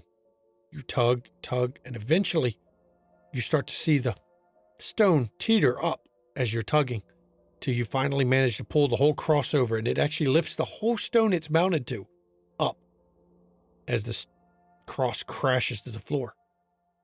And you get a whiff of mildew and something from down in that hole. It's hard to really describe. You don't have a firm idea of what you're smelling. It's definitely mildew. Could even be bad air. Not that matters to a kindred. 'cause you don't breathe. But there's definitely something down below there, an opening of some sort, because smells came out through it. Try to shine the light down there a little bit from the. The flagstone actually was covering. Little square opening has a ladder in it. Ladder looks a bit dry rotted. Actually, wet rotted, I should say, over mildewed. But it looks like it can hold weight, and it stretches down, goes down below into an under area. About how far down? It looks like it goes about 20 feet down below that, which is at that point deep into the bedrock.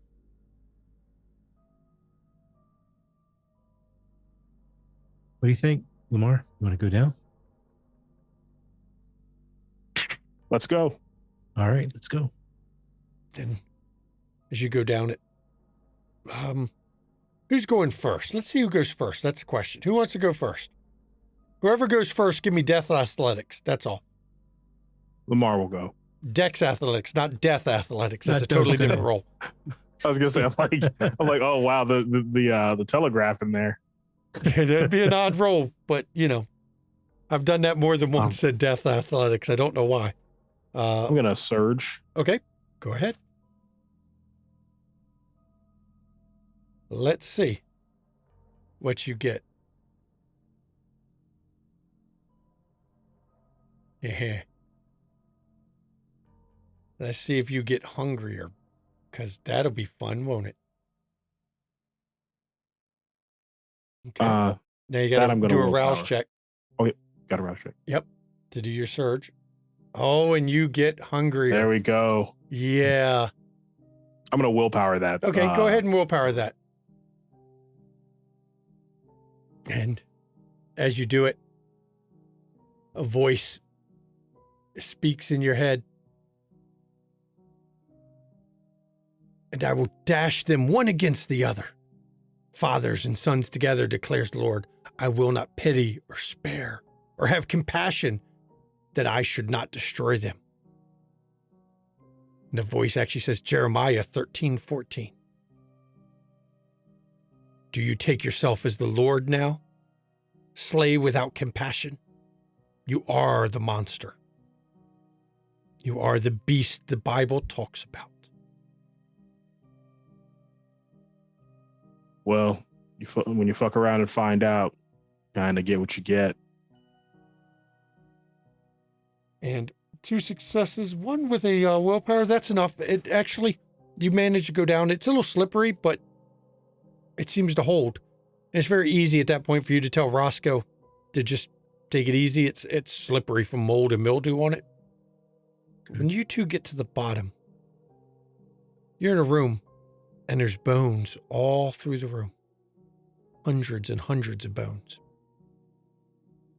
Definitely human. And then the back wall seems to be some sort of stone slab or an altar with an indentation and little channels for the blood to flow out.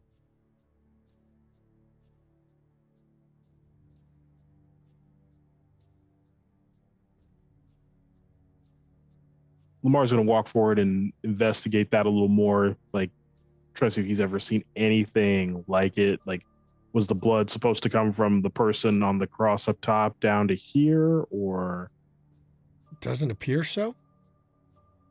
It appears, honestly, like somebody would have sacrificed somebody on this altar to let the blood flow into something. You're not quite sure what it would have flowed into. Possibly they had a cup or a chalice or something like that. Roscoe, as you're down here and you see this before you, you realize something. The glow is a lot stronger down here. Strongest you've seen it since you've been in the place, and it all centered around that altar. Okay. And at the same time, with your sense the unseen, you feel the crushing weight of pain, agony, and souls taken in this room. You can feel it with your sense the unseen bashing against not just what you can see with your eyes, but against all your supernatural senses. You can feel the weight of it all. And I was going to ask, how old do all the lovely bones look? Your guess by the age of them, it's hard to tell. There's mold on them. There's enough bugs down here that, given what you see and given your academic background and work and research, taking half, you would figure 20 years. Okay, what I'm looking for is to see, are they all recent, or are they an assortment of bones? Your from guess would now be within the that- last 20 years. On the Okay. higher end of that, not the shorter end. Okay. But they're all in the same state of decay, the same state of everything stripped from them. No clothes are found, no remnants of clothes. So this was all done at the same time, or at least in a relatively short amount of time, about 20 years ago.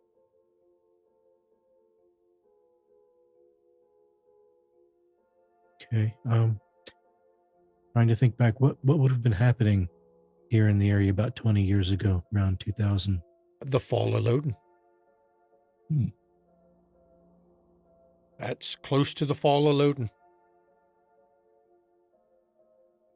Okay. Roscoe, can you make any sense of this bullshit? I'm just trying to figure this out. I mean, from what I can tell, like the bones have been here, maybe around 20 years or so. But they're all pretty much the same. It's not like it was spread out over time. It's like it all happened at one time. They're all the same. And thinking, back 20 years ago, that's about the time that Loden fell, right? Yeah, that sounds about right. So,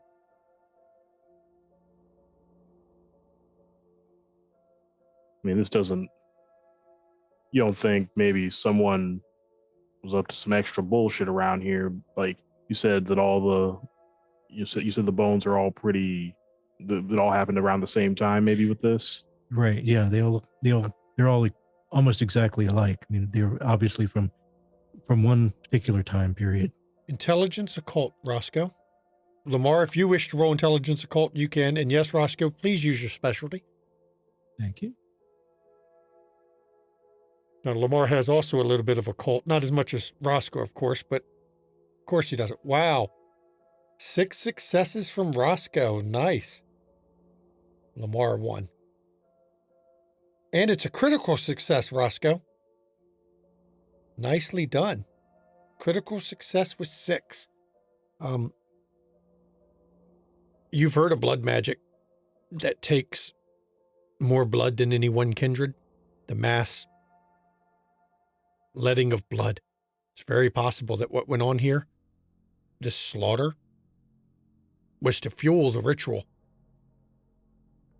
that did what it did here, that suppressed the beast, some sort of very powerful blood magic, one that took the ultimate price to pay, which is the unwilling sacrifice of human blood. Okay.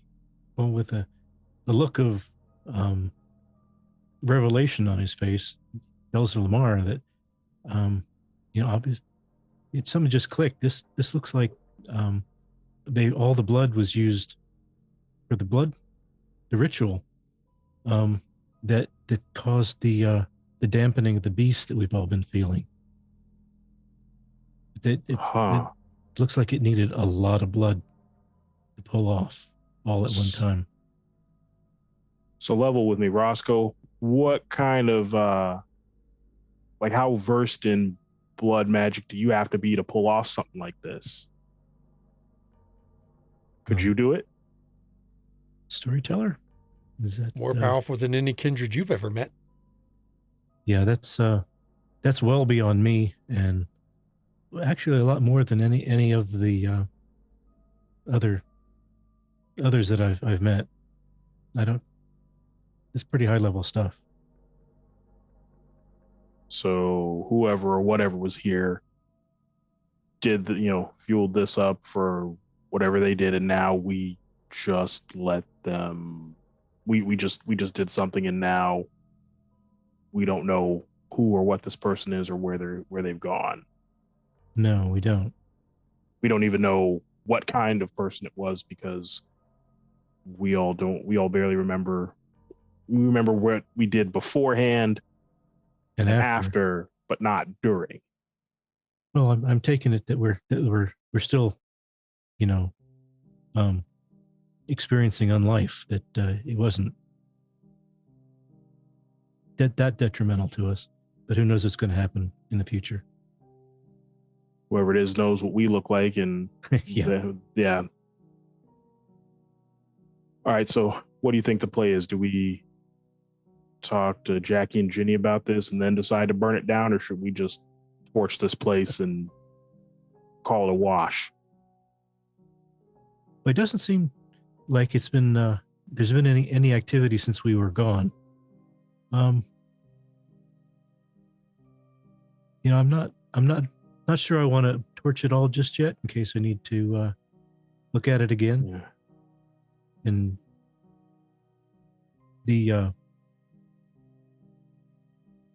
effects that we were experiencing before do seem to be fading, so it might be a safer place for us now.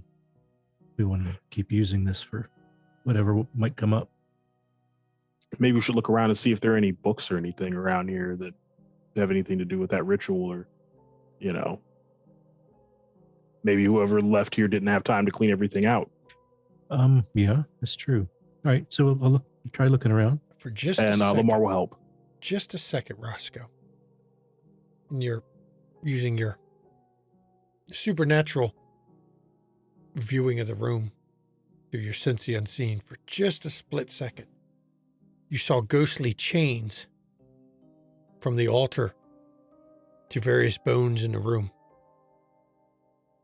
wrapped around them. And the bones were actually, instead of scattered like they are, you saw them as complete individuals with the chains wrapped around them back to the altar, as if somehow the bodies were tied to it in death. Okay, that was an interesting flash of insight. Lamar,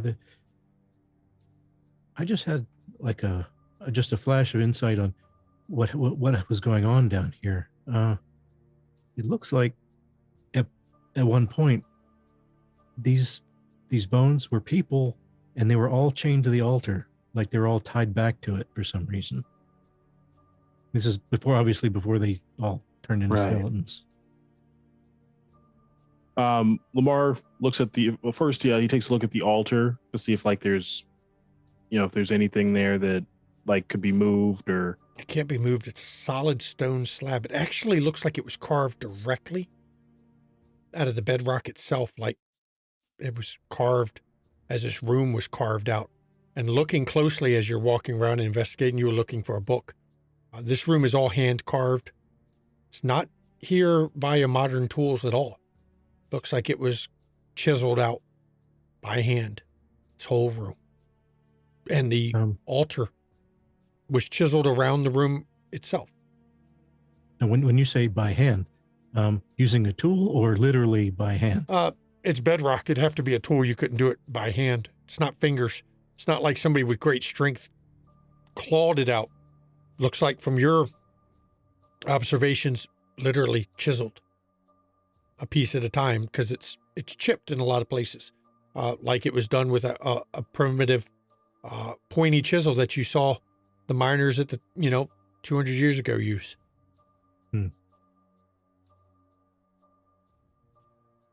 Apparently this place has been around for quite a while, and it took quite a bit of effort to dig it out. Yeah. Lamar will go to the wall, where now the bones, you said the bones are chained to the wall as well? No, they're just scattered about the room. Just scattered? Yeah, yeah, they are now. But at some point in the past, the bodies were chained to the altar. And the bones, by your vision, were all complete bodies, not scattered. Something has scattered them between then and now.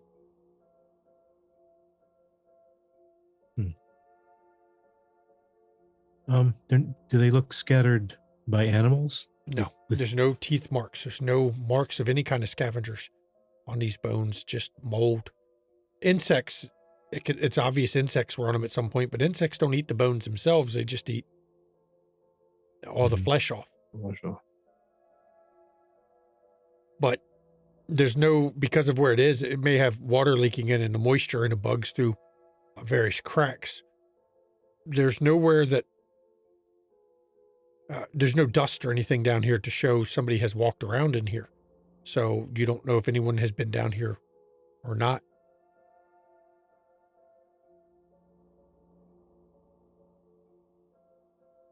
Lamar's going to like check the rest of the area, like any drafts of air coming from the walls, like where there might be another. Just small cracks in places where you're pretty sure the bugs were able to enter through. Places where the natural settling of the earth, shifting of the earth, water seeping slowly through time have eroded openings, little tiny spots. Small enough for bugs to get in, not big enough for anything else. Are the chains still? No chains around? are visible. You only saw them briefly in that instant. Okay. No chains, no clothes remnants, shoes, no objects that wouldn't have decayed, so no jewelry, no oddest part of it all that you might say, none of the teeth have even fillings in them. Well, that would predate 20 years. I mean, we've had filling dentistry for much longer than that.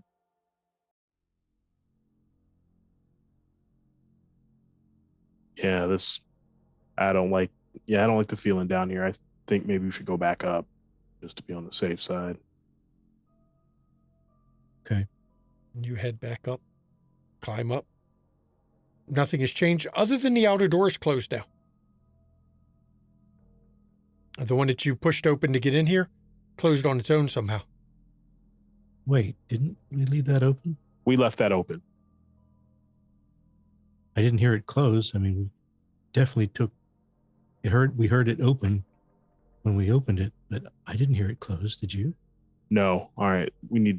Let's make sure we aren't stuck down here again. And from the inside, there's a handle. Opens, making the dragging stone noise. Seems to be no mechanism to close it, but there was no mechanism to move the beer either.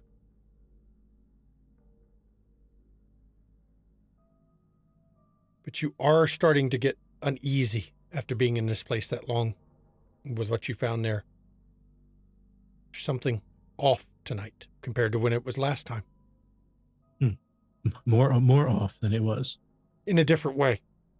Okay. Almost like a void searching for something now.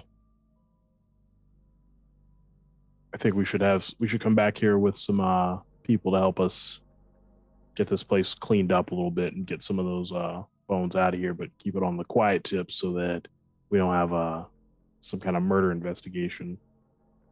Yeah. Dragged out here. Yeah, we don't need that kind of attention on us. So let's vacate the premises.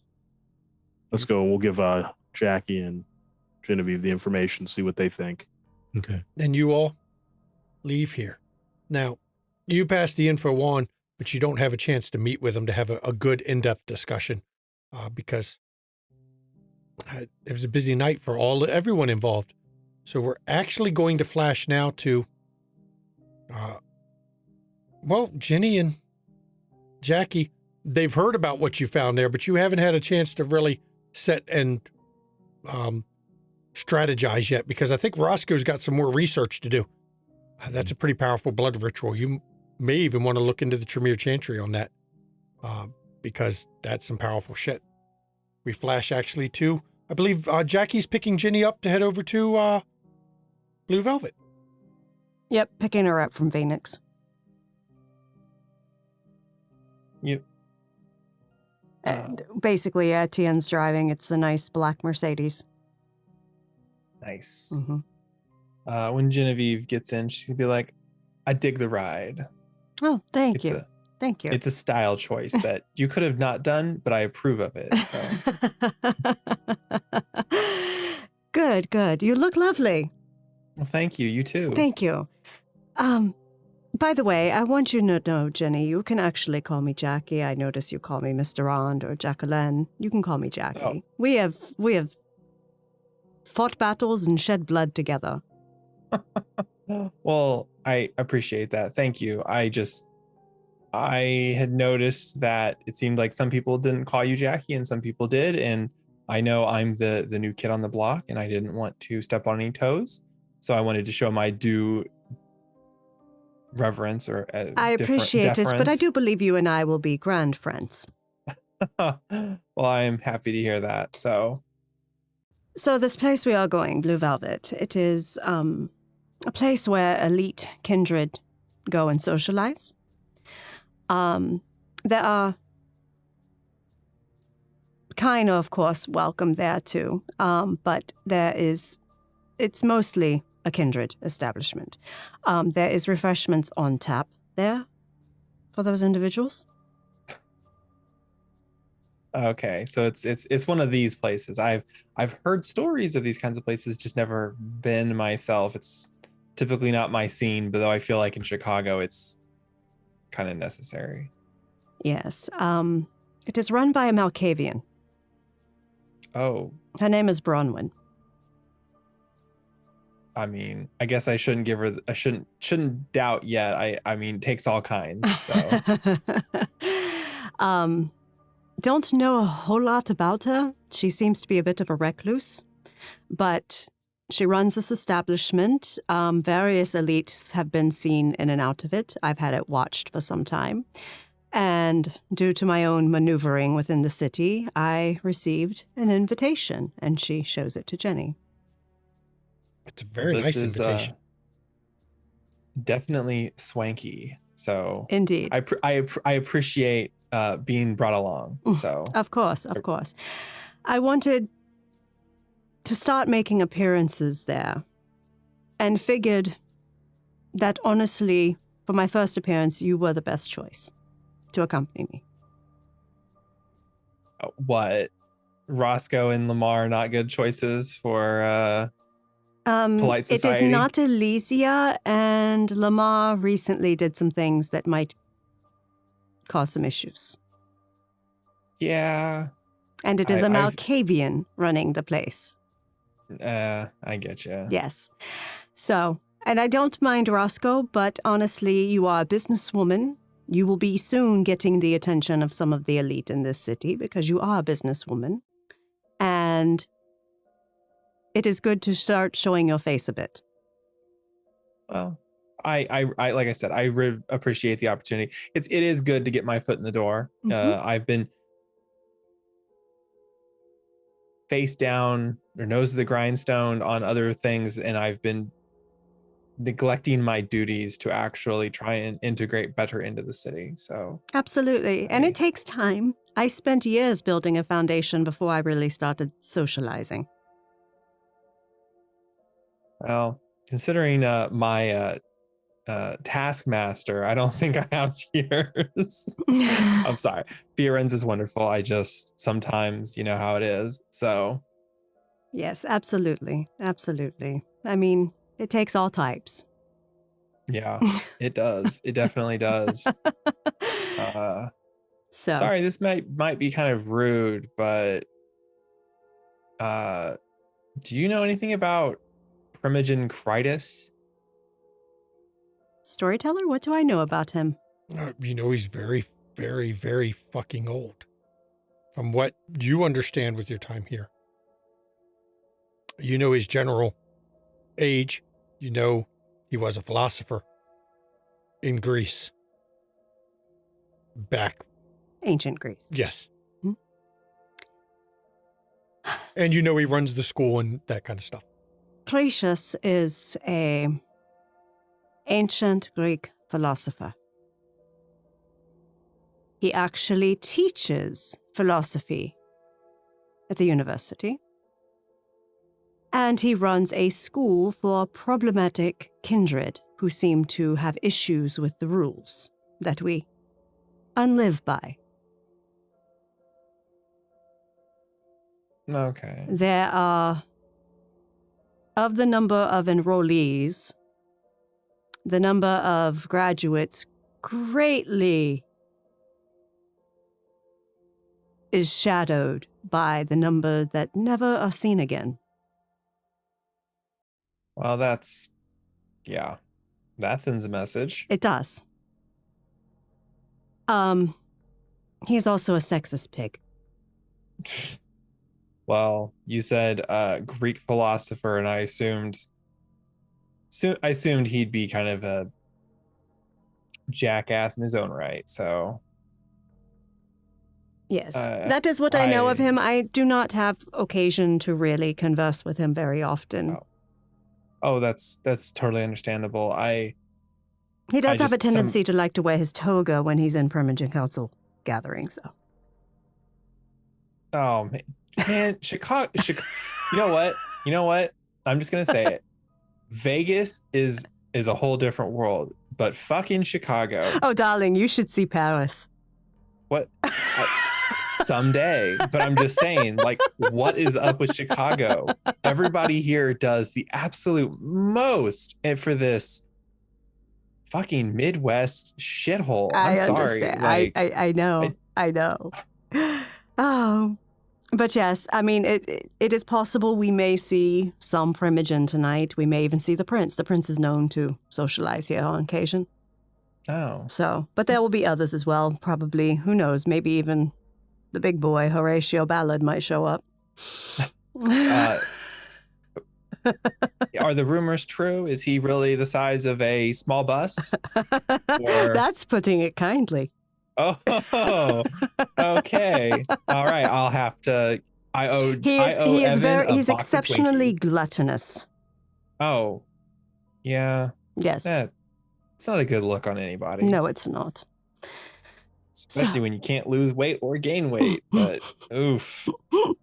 Oh man. Like I said, Chicago. Why? I know. Why? There are a few others that I have been made aware that go in and out. I'm not sure who we will all see tonight, but it should be interesting because sometimes, more so than what is said, it is important to know who is there.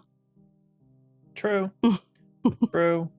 I apologize for the question about his Primogen ship. I had somebody asking me, and I was apparently I have a lot of reading to do about Greek, like ancient Mediterranean history. I don't should have stayed in Vegas. What happens in Vegas stays in Vegas, and my ass should have stayed in Vegas. But that's neither here nor there. Why do you need to read up on ancient Greek history? Cards on the table? Cards on the table. Everyone's is curious what the hell happened with the guy sleeper shack thing. And I said, I don't have a fucking clue because I really don't. This isn't my expertise. And I said, do you know something? And she said, go read about the fall of Troy and the Battle of Troy, the fall of Carthage, and find out what you can about Primogen Critus. I see fingers up, yes? I would like to roll for something to see if Jackie... You know damn well what the fall of Troy is. Yes, I do. Do I know, according to myth, who was fighting? You would know the myth. For Helen. You would know the myth. You may not know whether they're the truth, but you would know the myth for sure. Well, the myth goes that Helen of Troy was the face that launched 1,000 ships. She left. It varies from telling to telling, a husband or a arranged marriage, whatever it was, and ended up falling in love with Paris. Not the city, the person. And then that caused a war. The Trojan War.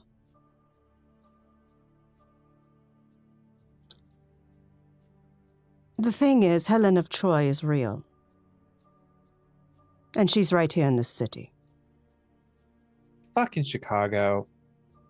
Are you... Is this She something that was runs the omitted to Succubus protect Club. me? Oh, fuck. Okay, cool. That makes more sense now. Why you said don't go to the fucking Succubus Club? Exactly. Because she is God. awake and active. And ancient. Shit. And according to myth, I believe it may be one of her ancient enemies that we've released into the city.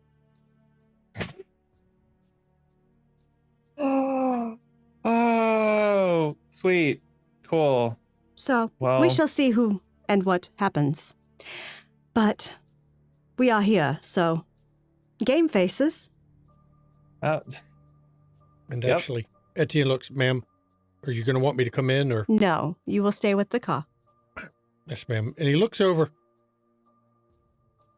I recognize some of the people hanging around. Mm-hmm. You know, Mr. Cade has mentioned before. There's a lot of bloods in the area. Oh, so the prince is here. Excellent. That's my suspicion, ma'am. Mm-hmm. Excellent, Etienne. Thank you. Yes, ma'am. I'll park the car and I'll stay in the car. Okay. And we exit the car, and as he goes to park it, we walk in. And As I you have go- my invitation and hand it to the doorman. The front, all it has is just blue velvet. Mm-hmm. And it actually says on it, on the front, private exclusive club. That's all it says at the front. And the guy at the door, you recognize. It's the same individual who brought you your invitation. Refresh my memory on his name. His name was Ian. Ian. He did not give his last He name. did give his last Oh, name. then it's Gibson. Ian Gibson. Mr. Gibson. Jacqueline Durant. Yes. Yes. It's a pleasure to see you again. Here, my invitation. This is my +1 for the evening. And you are? I am Genevieve Schutz.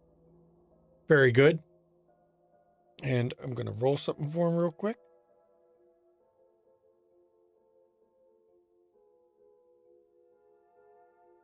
And his eyes narrow a bit as he looks at you, Genevieve.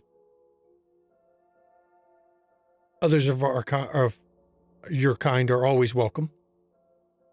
Please observe the rules Of course. and do not feed from the patrons unless offered by the proprietor. Of course. It's obvious he's managed to pick out that you are kindred somehow, Genevieve. Probably because I look like I'm giving him a stink eye. I'm not, but I look like I am. And he opens the door. And as you step in, it's dimly lit, as most kindred bars are. This place actually has a dim blue light. It's the blue velvet for a reason. It's dimly lit, bluish tinge to the lights. It's not that busy this night. It's not as busy as you would expect, of course, by the number of cars. And maybe it is. There seem to be a number of businessmen in the place. Nobody you recognize, except sitting in a nice, luxurious leather couch in the back is Prince Jackson. But he's talking to somebody none of you have ever seen before. I'm going to share his photo. There we go. I've shared the photo of the individual. Short cropped, brown hair. He actually has lines etched in on the side. Well-kept beard. He's actually not dressed appropriately for the place. He's actually wearing a hoodie that he doesn't have the hood on his head, but it's thrown over his shoulders. But him and the prince seem to be in deep conversation.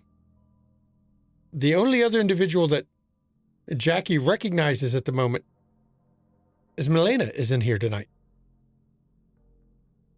Her fellow Ventru. Mm-hmm. But you're at the door as you're starting to walk in when a woman, she's got, appears to be early 20s, very slight. She's got dark brown hair that falls to her waist, but it seems to be braided into a single braid down the back that you can catch. And she's actually wearing a business suit,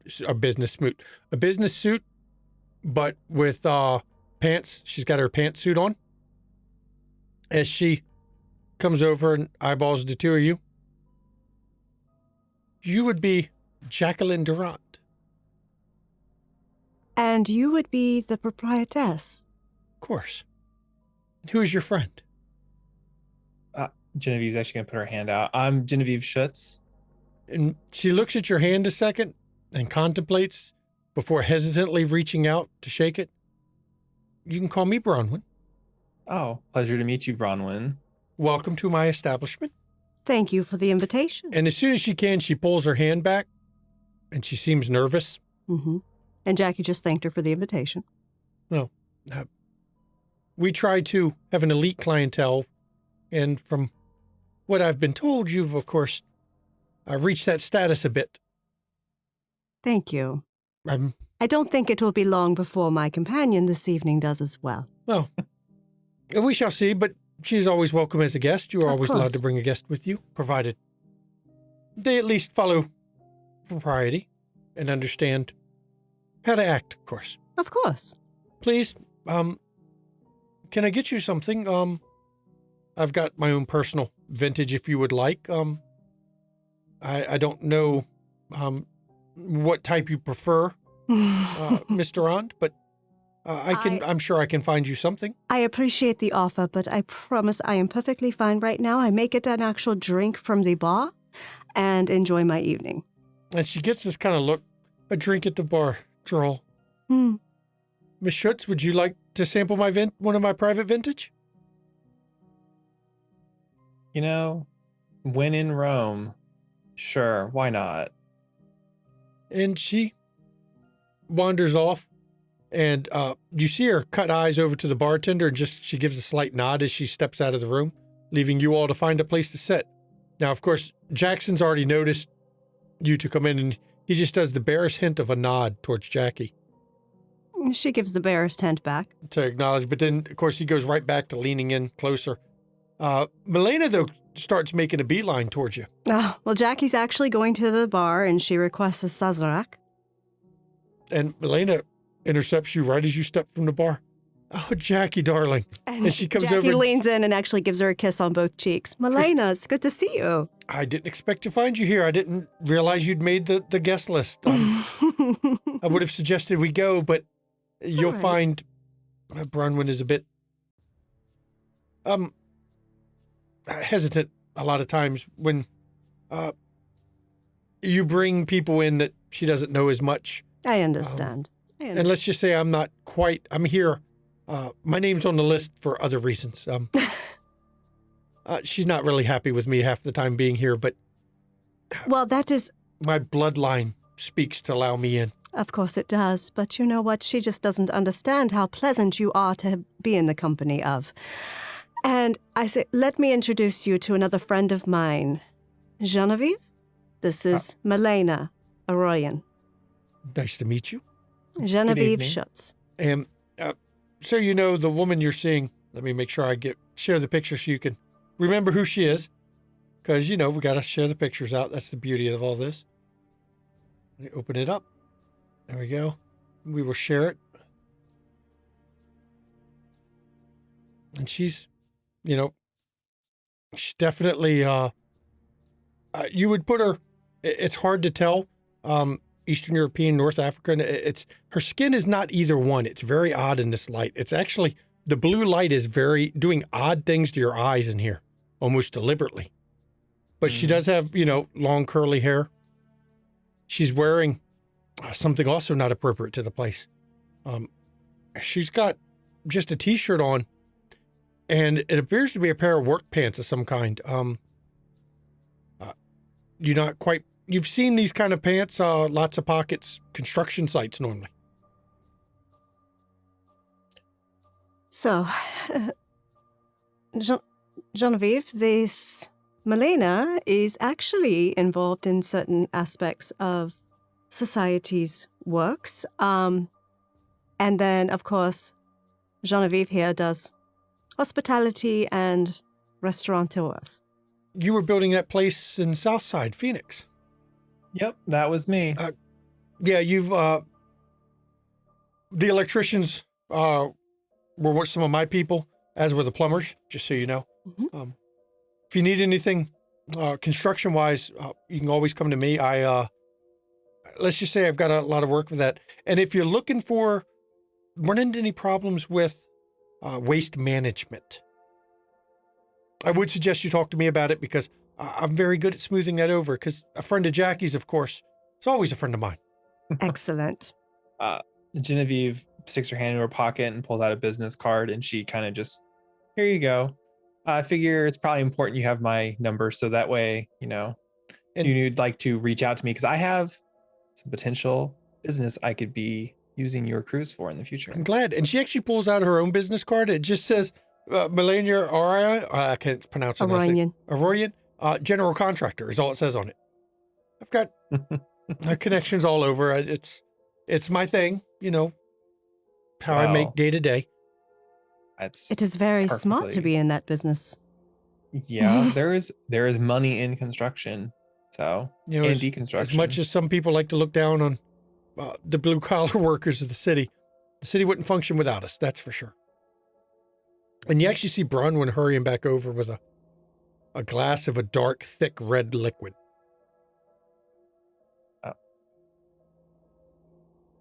Does she actually come up to us? Yeah, she walks over as she approaches. You see her approaching, and Milena stops talking as Bronwyn approaches. Thank you, proprietress. What do I? Where do I pay? Just call me Bronwyn. Just Bronwyn. Then thank you for the drink. Where do I pay? Or don't worry. This is on the house. This is your first visit here, and oh well, thank you. Your hospitality is extremely generous. Well, indeed. I try to be, and she does not look at Milena at all. Refuses to acknowledge her standing there. Thank you for the hospitality, Bronwyn. Well, of course. I've got other proprietors I've got to see, but please make yourself at home. We will. Enjoy. I'm sure that the doorman explained the basic rules of the place. If you have any questions, or if you have a taste for anything in particular, you could always come ask me, and I will let you know what we have on the menu, as they might say. Excellent. And she wanders off, and Genevieve, you can smell what's in that cup. It's definitely blood. All right. Does it smell like kindred blood, or does it smell like human blood? Are you a bloodhound? Yes, I you am. are. It is not kindred blood for sure. Okay. It is.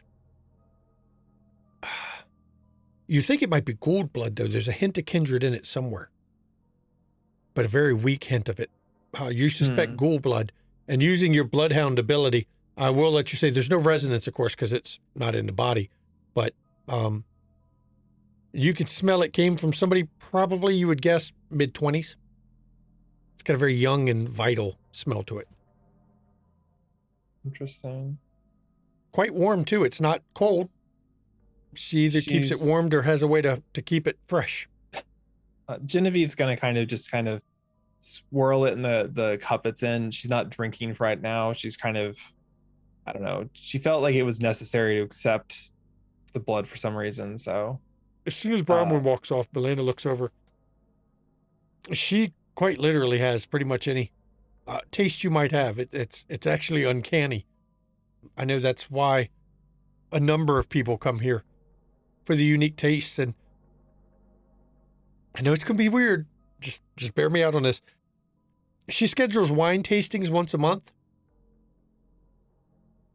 It's a invite-only event kind of a thing, beyond the normal access to the place. But I've heard her wine tastings she does is quite extraordinary in the range of flavors. Alan, or Sensual Sovereign mentioned it once to me. Well, since you have been here before and I have not, why don't you show us around? Oh, I can do that. And she starts to escort you around, and you notice that hidden in a corner, it's the oddest thing. There's a piano with somebody playing it, but it's not in plain view. There's like a curtain to hide the piano from the guest, as if it might insult their sensibilities to see somebody playing the piano, but it's there so that it is live music coming out. And as she walks you through the place, it's a very small, cozy place. You are aware that there's multiple back rooms, and you suspect there's a basement of some kind, of course. But as you're walking through, Bronwyn seems to be hurrying to and fro, talking to various groups. But as she walks you through, you notice Alan Sovereign come in. And he heads over to speak with Prince Jackson briefly. And the two of them get up and head off to a back room, leaving the guy that Jackson was talking to sitting there. And Milena actually notes it. That's Bobby. Bobby, Weatherbottom. what does he do? He's a computer nerd. He's Jackson's computer nerd, technically. Well, Prince Jackson. If he hears me calling him like we're friends or something, I'm sure I'm going to never hear the end of that shit. But he is his computer nerd. He handles his financial hiding and those kind of things. I've heard he's real good at what he does. But him and Gabriella always seem to be in competition. I don't know if you've met her either. I have not. She works for Ballard. Ah. Which kind of makes sense, you know. Yes. Yeah. But I'm sure you'll find her at some point. She's normally at a cafe downtown all the time. Streams of all things. Big Fortnite players. You know. And I know, Jackie, you don't understand. Fortnite's a game that seems to be popular right now with the younger crowd, and she's one of them. But one of those video games? Yes. Ah. And him and her seem to have this rivalry going. I don't try to get involved. I mean, I know it's bad for me to look down on what they do because, you know, I already get that from my thing. But those two, they're like, you know, water and oil. Mm-hmm. So, yeah, rivalries, I guess you could call it. Well, they are bound to happen. But why don't we have a seat over here so we can, Yes, just think. It's been a while since, I haven't been able to make your club in a while because, well, I've barely been able to make my place in a while. I've been so busy. I mean, I haven't been to the cabaret in wow, it's been a month, I think, since I got to stop in. Longer. Oh, see, I need to get a chance to get over there. But I know, but you're a busy woman. there's been a lot of construction lately, and I've been busy, working the contracts because I know. If I fall below a certain point, people start to comment, so I've got to hustle. You've got to hustle. That's yes, right. the hustle never ends. So trust me, I know that all too well. And as you go to sit down, you say the name, and he appears, Ballard, in all of his corpulent glory, comes waddling in the room through the front door. Mm-hmm. And as soon as he steps in, you see Brownwood make a beeline to him, and she points him towards the back. And he actually looks over and he notices you, Jackie, but he doesn't. And she actually tips her drink to him in acknowledgement and takes a drink. It looked like he wasn't going to acknowledge you, but then when you raise your drink, he waggles his chins a bit. And she just grins at him. And when he bobs his head, I mean, it's just like a ripple. It's really not flattering. But he continues back, heading that same way that you saw Jackson and Sovereign go. And Milena actually looks over and goes, all three here at once tonight? Wow. Mm-hmm. It's not often. I mean, you'll always find them here. They come here all the time. Not normally together. And she leans forward. I think it's a security thing. Really? You don't want to keep them all in one spot. It's too easy to cut the head off the snake game, I get you. I mean, that's what they say. At least that's what Sensual Sovereign had hinted. But then again, I'm like, but y'all meet all the time over at Ballard Industries and you meet, but whatever. If that's what they Jackie's say. going to be occasionally making very subtle glances towards this Bobby person. Okay. Because she's met Milena, she's met Jackson, she's met Sovereign, she's met Ballard, but this Bobby is new. Mm-hmm. She's going to roll her wits inside on him. Okay. I was going to say, Genevieve's going to actually sip the blood. If I sip it, I know it's not part of the Bloodhound ability, but can I use the actual Bloodhound roll to see if it was Gould blood or? Sure. Okay. You can. Sorry, I'm just curious. Yeah, that gave me nothing. He's nervous about something, or he's unsettled to be sitting there alone. Mm. Don't know why, but he's unsettled. Definitely Gould blood, Genevieve. She's gonna kind of just savor that sip and just kind of, And as you're sitting here and sipping, and Melina and Jackie are doing small talk, and including Genevieve, she's asking how your restaurant's doing and all those things. You see another individual walk in. Genevieve, you don't recognize this individual. Actually, you do, but don't, because the individual has come in wearing a toga. He is white-haired, wearing a toga, and I'm actually going to share the picture so you can really get the full effect, because of course you need the full effect. Completely bald, long beard, got that Mediterranean skin tone. A weight of ages in his eye, but he's actually wearing a toga as he comes in. And you see Bronwyn shake her head when she notices the toga, but she also hurries over and points him towards that same back room. And Melina actually gets a very odd look on her face. Something's going on tonight. Indeed. You know what? I think I'm going to go. I think there's just too much here, and I think I'm going to go about my business. You're going to miss the excitement, Melina. No, I'm not going to. I think You're it's going better to off. avoid it. Oh, yes. I'll tell you all about it later. Oh, I hope so, because all we're missing is Annabelle, and if that bitch comes in here, I mean, if Primogen Annabelle comes in here. Jenny, do you now see why I like her so much? she's wonderful. Seriously. We had words the other night over that whole shit that went down with Sun Chi. Because that was just uncalled for shit, and I called her on it. She didn't like that, but she couldn't do anything to me because, well, I mean, you can't. Yeah. At least she can't, not easily. Not easily. I'm not her clan, and second of all, to be honest, she needs me as much as everybody else here does. Yes. So, but I'm going to avoid the problem, and she actually gets up. It's nice meeting you, Genevieve. And Jackie gets up and kisses her on both cheeks. It's always a pleasure, Melina. And she gives you a hug, and you see her depart. And she's not gone more than 5 minutes before you see Annabelle come in the door, strutting like an overdone peacock. And Jackie places her cup in front of her mouth and does a very light whisper. Man, she called it, didn't she? Yeah. And Genevieve's just kind of like, at the door, you see somebody. Well, Jackie, you recognize him. Overly gorgeous, completely vacant look. Long, wavy, tousled, but in a stylish way. Dirty blonde hair. Totally vacant look. Makes Evan look like the refined paragon of gentlemanly for the himbo look on this guy's eye. And he actually tries to step in before you see Annabelle shove him in the chest and point outside as he stomps like a beaten dog back outside. Jackie, you know that's Brett Stryker. Yes.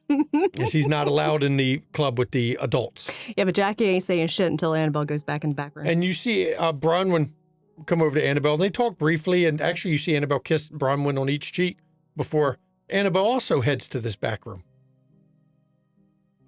And Jackie just leans over and says, that was Annabelle. The other that she pushed outside is her pet lapdog, Brett Stryker. So I need to make sure. Wait, did somebody mention him and Evan being in the same room? Yes. Or am I? Yes. Okay, yeah. I need to keep those two apart. He is very beautiful. If that's your type, I mean, he is. He's not my type, but he is very beautiful. At least he believes he is, and. You got that right. And Genevieve actually drinks more at that because. It is hilarious to see him really just with his everything try to woo women. He's so stupid. He tries that shit on me. I'm gonna let him straight up. No, it's dry as the Sahara down there, buddy. Like. Oh yes, Jenny, we are going to be grand friends. No, I mean, yeah, I know. Our kind, we like to, get freaky and stuff, but I guess I'm not old enough yet for me to throw away everything.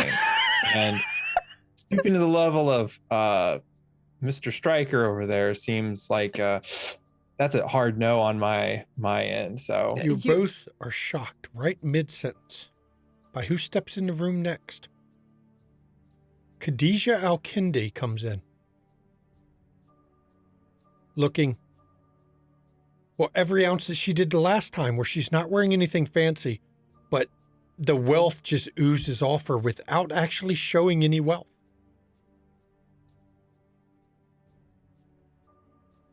Shocks you into silence because she's the last one you would expect in this kind of a place, at least from what you understand.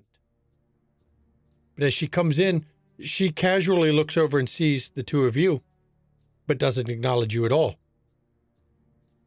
And Bronwyn rushes over, and you actually see her shoo Bronwyn away as she starts heading on her own towards the back room.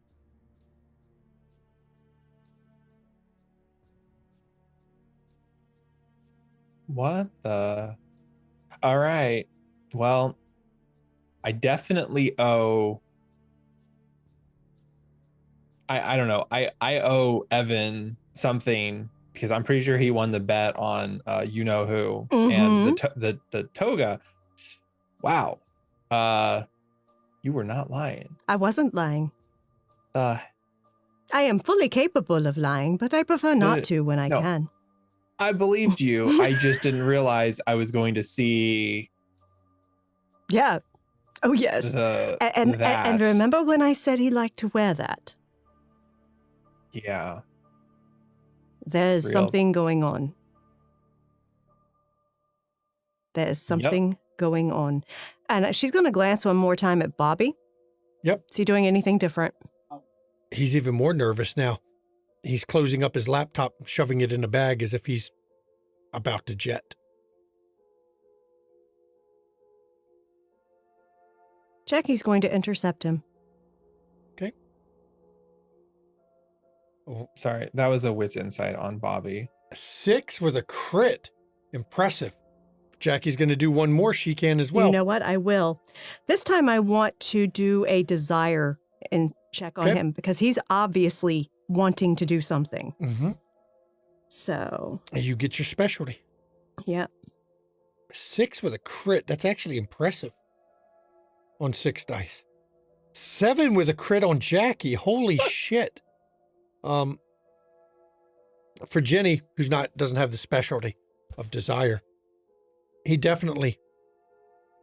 strikes you as somebody who's nervous about what's in this building and apparently is leaving with a purpose. Now for Jackie, 7 with a crit on desire. There's a haste in his movement and a tightening of the jaw that suggests, but at the same time, an odd look in his eye that maybe he's going to tell somebody about what he sees. Because 7 with a crit is awesome. So is 6 with a crit. Yeah, Jackie's going to intercept him. And when you get close, do I know you? Not yet. Okay. Jacqueline Durand. I know that name. And I know yours, Mr. Weatherbottom. Oh, well, thank you. I didn't know I was that well known.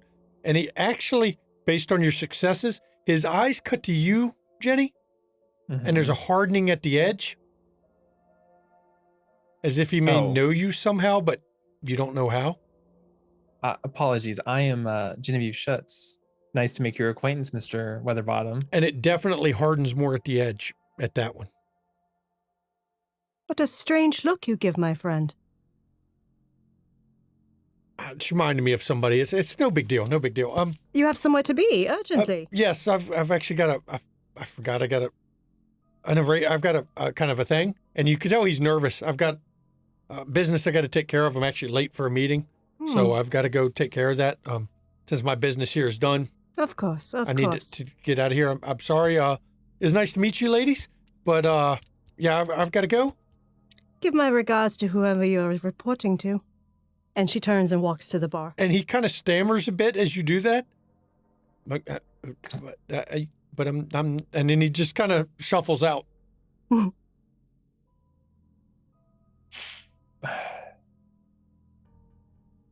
Man, oh man. Yes, well, I'm certain I am not going to wait for whatever they are talking about. I can make some presumptions. Let's go. Have you finished your drink? Yeah, it's as much as I'm gonna finish this, I think. Excellent. I have finished mine as well. And she actually places her glass on the bar for the bartender. Genevieve does the same. And yours, Genevieve, because of what's in it, he immediately, when it touches the bar, he pulls it and scoops it, and immediately it disappears beneath the bar quicker than, well, you thought possible without spilling it. He didn't manage to spill a single drop, but it's not visible anymore. There's no sight of Bronwyn at the moment. Yeah, we just exit. And when you get outside, the parking lot is now full of cars compared to what it was, at least compared to what it was. And there is obviously armed security lounging at pretty much all the cars.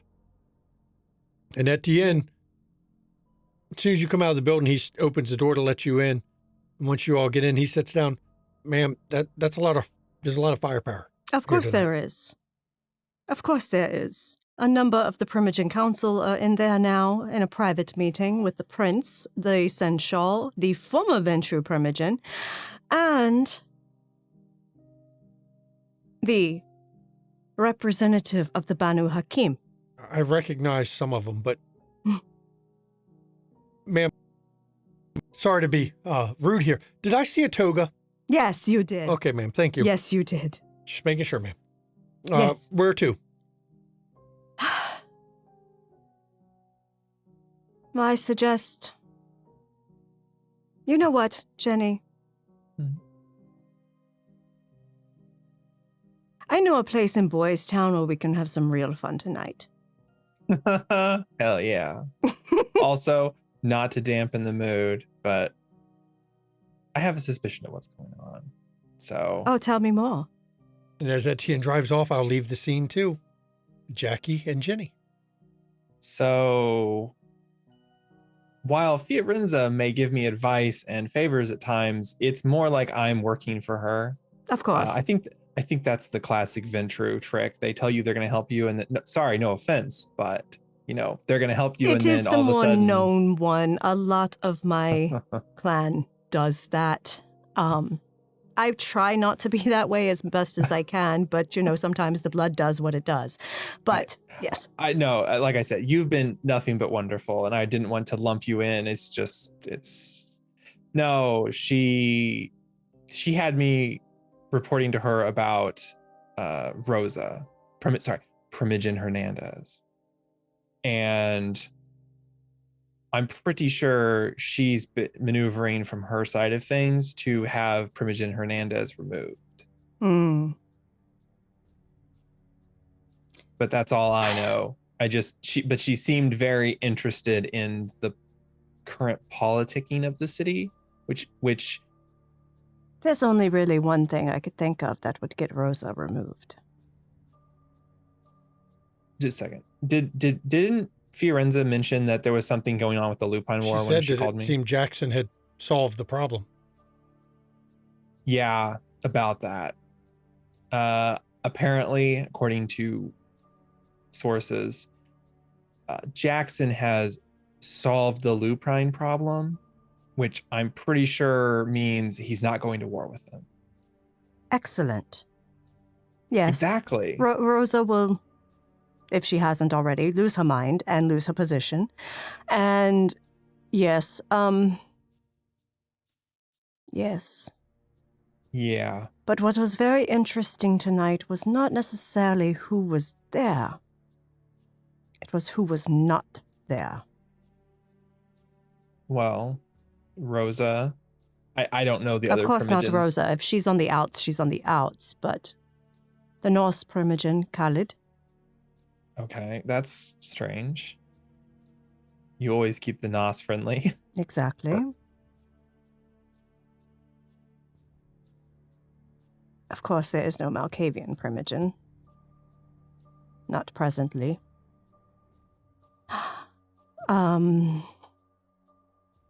Yes, that is interesting, though. I was very interested to not see Khalid. Because if they are going to be offering Khadijah a position, they are back there wheeling and dealing right now. Mm-hmm. Yeah, that would be. That would be my assumption. It's mine as well. I don't know the city as well as others, of course. It's just based on. I've seen a Fiorenza's few changing. interest. I've seen a couple changings of the guard here. Ah. Yes, it is. Yeah, it is very interesting. Very interesting. Like I said, watch changes happen, darling. This one seems to move very quickly. This one being The one we released. Okay. Well, Wonder what else he's going to fuck around with. hey, if we're not unalive, it can't be that bad. We just keep our heads down and stay off the radars. Works for me. Hey, like I said, honestly, I just want to make some fucking cash. So Very concerned about that Bobby guy. Yeah. Mm-hmm. I don't know why he was giving me that look, because I don't have a fucking clue who he is. But he's lucky. He was going to report to someone. I just know it in my bones. Wits? Fuck. This is from Genevieve only, because this is related directly to her. I don't know. Wits awareness, I guess. I'll give you that one. I'll be generous with this one. All right. 4? I'm gonna, because it's I'm just gonna re-roll this one real fast. Okay. Go ahead. 5. You do know when you were investigating the finances of certain Noah Greenwell, somebody caught you investigating the finances. Hmm. And somebody started investigating right back and flagged it, apparently. And it would have to be somebody very good at online hacking and with a background in finance and that kind of thing, which Milena actually mentioned tonight that Bobby is good at that.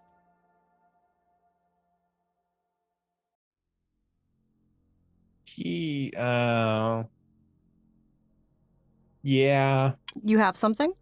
He's probably not too happy since my man Frank did some digging into Flyboy for us a while back. Yes. Yeah, he's probably connected to the person, or is the person that found out that I was digging into Flyboy's financials. That makes sense. He handles the financials and computing and stuff for the prince. I mean, Okay. But I am concerned. but who's he reporting to then? Who is he reporting to? Exactly. Which, knowing what we know about Flyboy, he's either running off to Felicity or he's somebody else. Oh, wait, you said, wasn't it the story about Flyboy that Portia found him? Yes. Those are my two guesses. Well, we will see. We will see. Felicity is another thing. Mm-hmm. She's a local. Grew up in Southside. Her family was killed in a fire about 20 years ago. She grew up in foster care. Oof. Yes. She believes it was, kindred related. Was it? I'm going to look into that.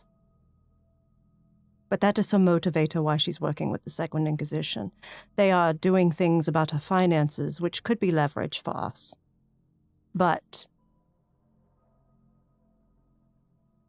another point of leverage could be if we find out who was the one that set that fire. Mm. I'm going to put a call out to my police contact to see if he can get me old dead case file. Because I got a feeling that one's going to be scrubbed clean. Well, if I can help in any way, just let me know. Excellent. I know I don't have all the connections and everything, but just let me know. So Excellent. And we continue on our way to Boys Town to have ourselves a good time this night. Yes, because Jackie's taking you to a place. Let's just say that those with certain genitalia generally have no luck. But you two are very much in luck tonight. She has found her a nice little club Mm-hmm.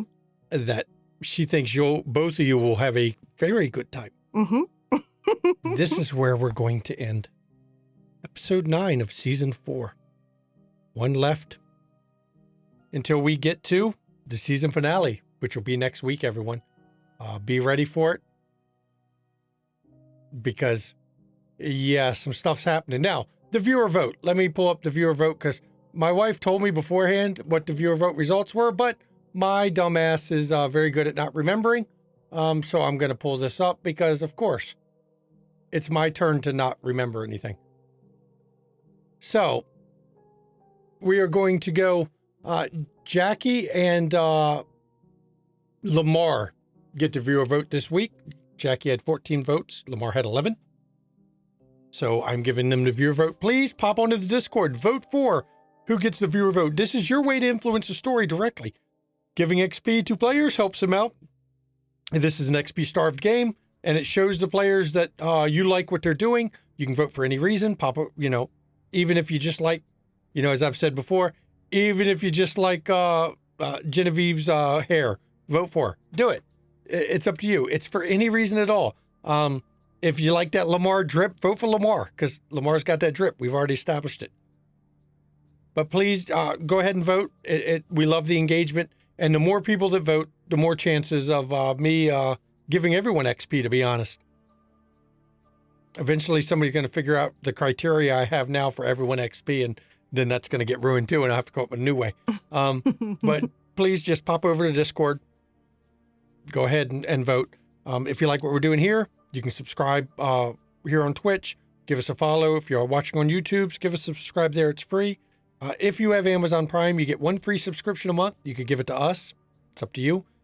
If you want to give something to the players to show your appreciation for the way they play, bits and donations go to the players, not to the studio. Subscriptions go to the studio, bits and donation go to the players. So it's not much. Once in a while, they could buy a coffee. Or if you're Roscoe, you'll sit on it and hoard up a whole shitload of cash that at some point he's going to either cash out or he's just going to buy a hell of a dinner. I don't know. We'll see. Just throw that out there. If you want to check out some other great content creators, check over here, look at our friends list. There's a number of people on there. Ravnos Archon, we like to shout out right now because he just finished up recently his Mage Chronicle on our stream, his second season. He will be back for season 3. We don't know when yet, but he's coming back for season 3, so there'll be more Mage. So be ready for that stuff. We're going to love it. You want to catch back content? YouTube. Catch the back content, not just for us, but for Haunted Chronicles, who streams on our channel, for Ishvel, who does Call of Cthulhu, and Ishvel was the D&D stream from beforehand. For those that like D&D, by the way, Curse of Strahd is coming in the month of November. Tamshu is going to be running a Curse of Strahd game, so we'll have D&D back on our channel on Monday nights. So I hope everyone is, our D&D fans are ready to watch some more D&D. I haven't seen Tamshu run D&D yet. This is going to be interesting. If he's as dark as he is with Haunted Chronicles, running Curse of Strahd, I feel sorry for the players, but I also feel a little jealous of the players because it's dark shit. I'm going to let my wife go over the schedule now. So, thank you so much for joining us for episode 9 of season 4. We have one episode left, the finale. Oh my gosh. Y'all. Holy cow. Okay, well, coming up Wednesday, the 10th of November, The Way Home for the Holidays, episode 3. In 2 episodes, these lost souls have stumbled across a fae, made a contract, then basically went to go take out a witch that the fae wanted them to take out, and found out the witch was actually the devil herself, and that she had already claimed a soul within their group. And she just wanted to make sure he'd pay.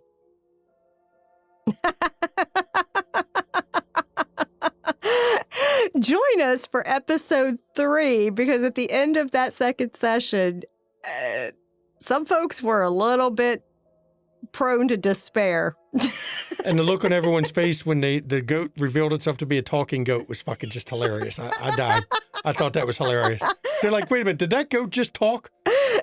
And then join us. That's at 8 p.m. Eastern on the 10th, Wednesday. Then on Saturday at 3 p.m. Eastern, that is going to be London Esoteric Society, our Call of Cthulhu 7E stream. I believe they're going to be doing a bit of a time skip so that Miss Maddie cannot be so insane when she comes back, but I don't think that's going to last long. It's not going to help. Join us at 3 p.m. Eastern on Saturday for that.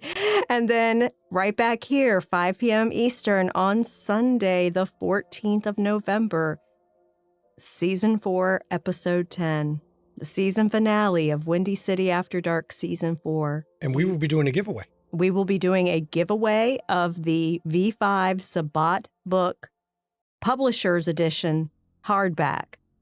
Join us for that session, for that giveaway on Sunday the 14th at 5 p.m. Eastern while we conclude our season of this chronicle. And we've been getting a lot of progress. We're almost done with the cast selection for who's going to join us in season 5.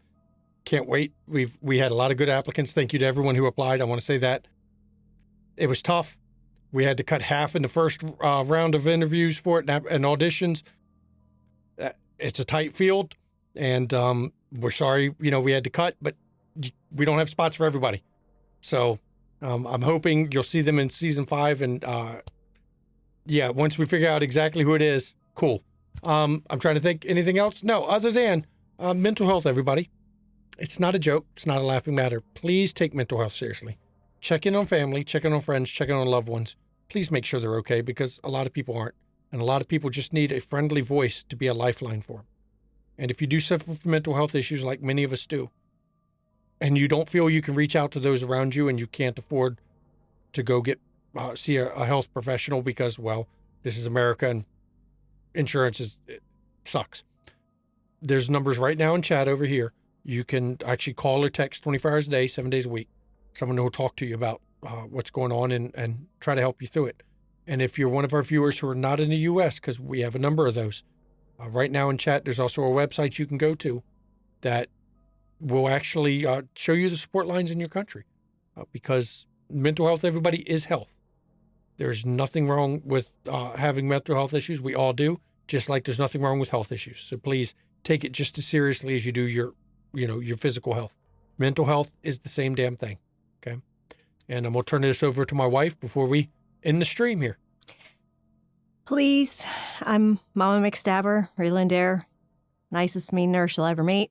Please, please, please, please, please. We are in the midst of flu season. It is getting colder, and respiratory infections always spike in the winter.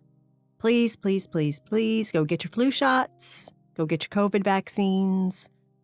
Let's protect ourselves so that we can protect others who can't protect themselves, and so we can stop overburdening healthcare systems. Please, please, please take care of yourselves and get your shots. And anyone who says, well, it doesn't stop you from getting COVID, it doesn't. But it does make it less likely you're going to the ICU for it. Absolutely. And you don't want to be in the ICU.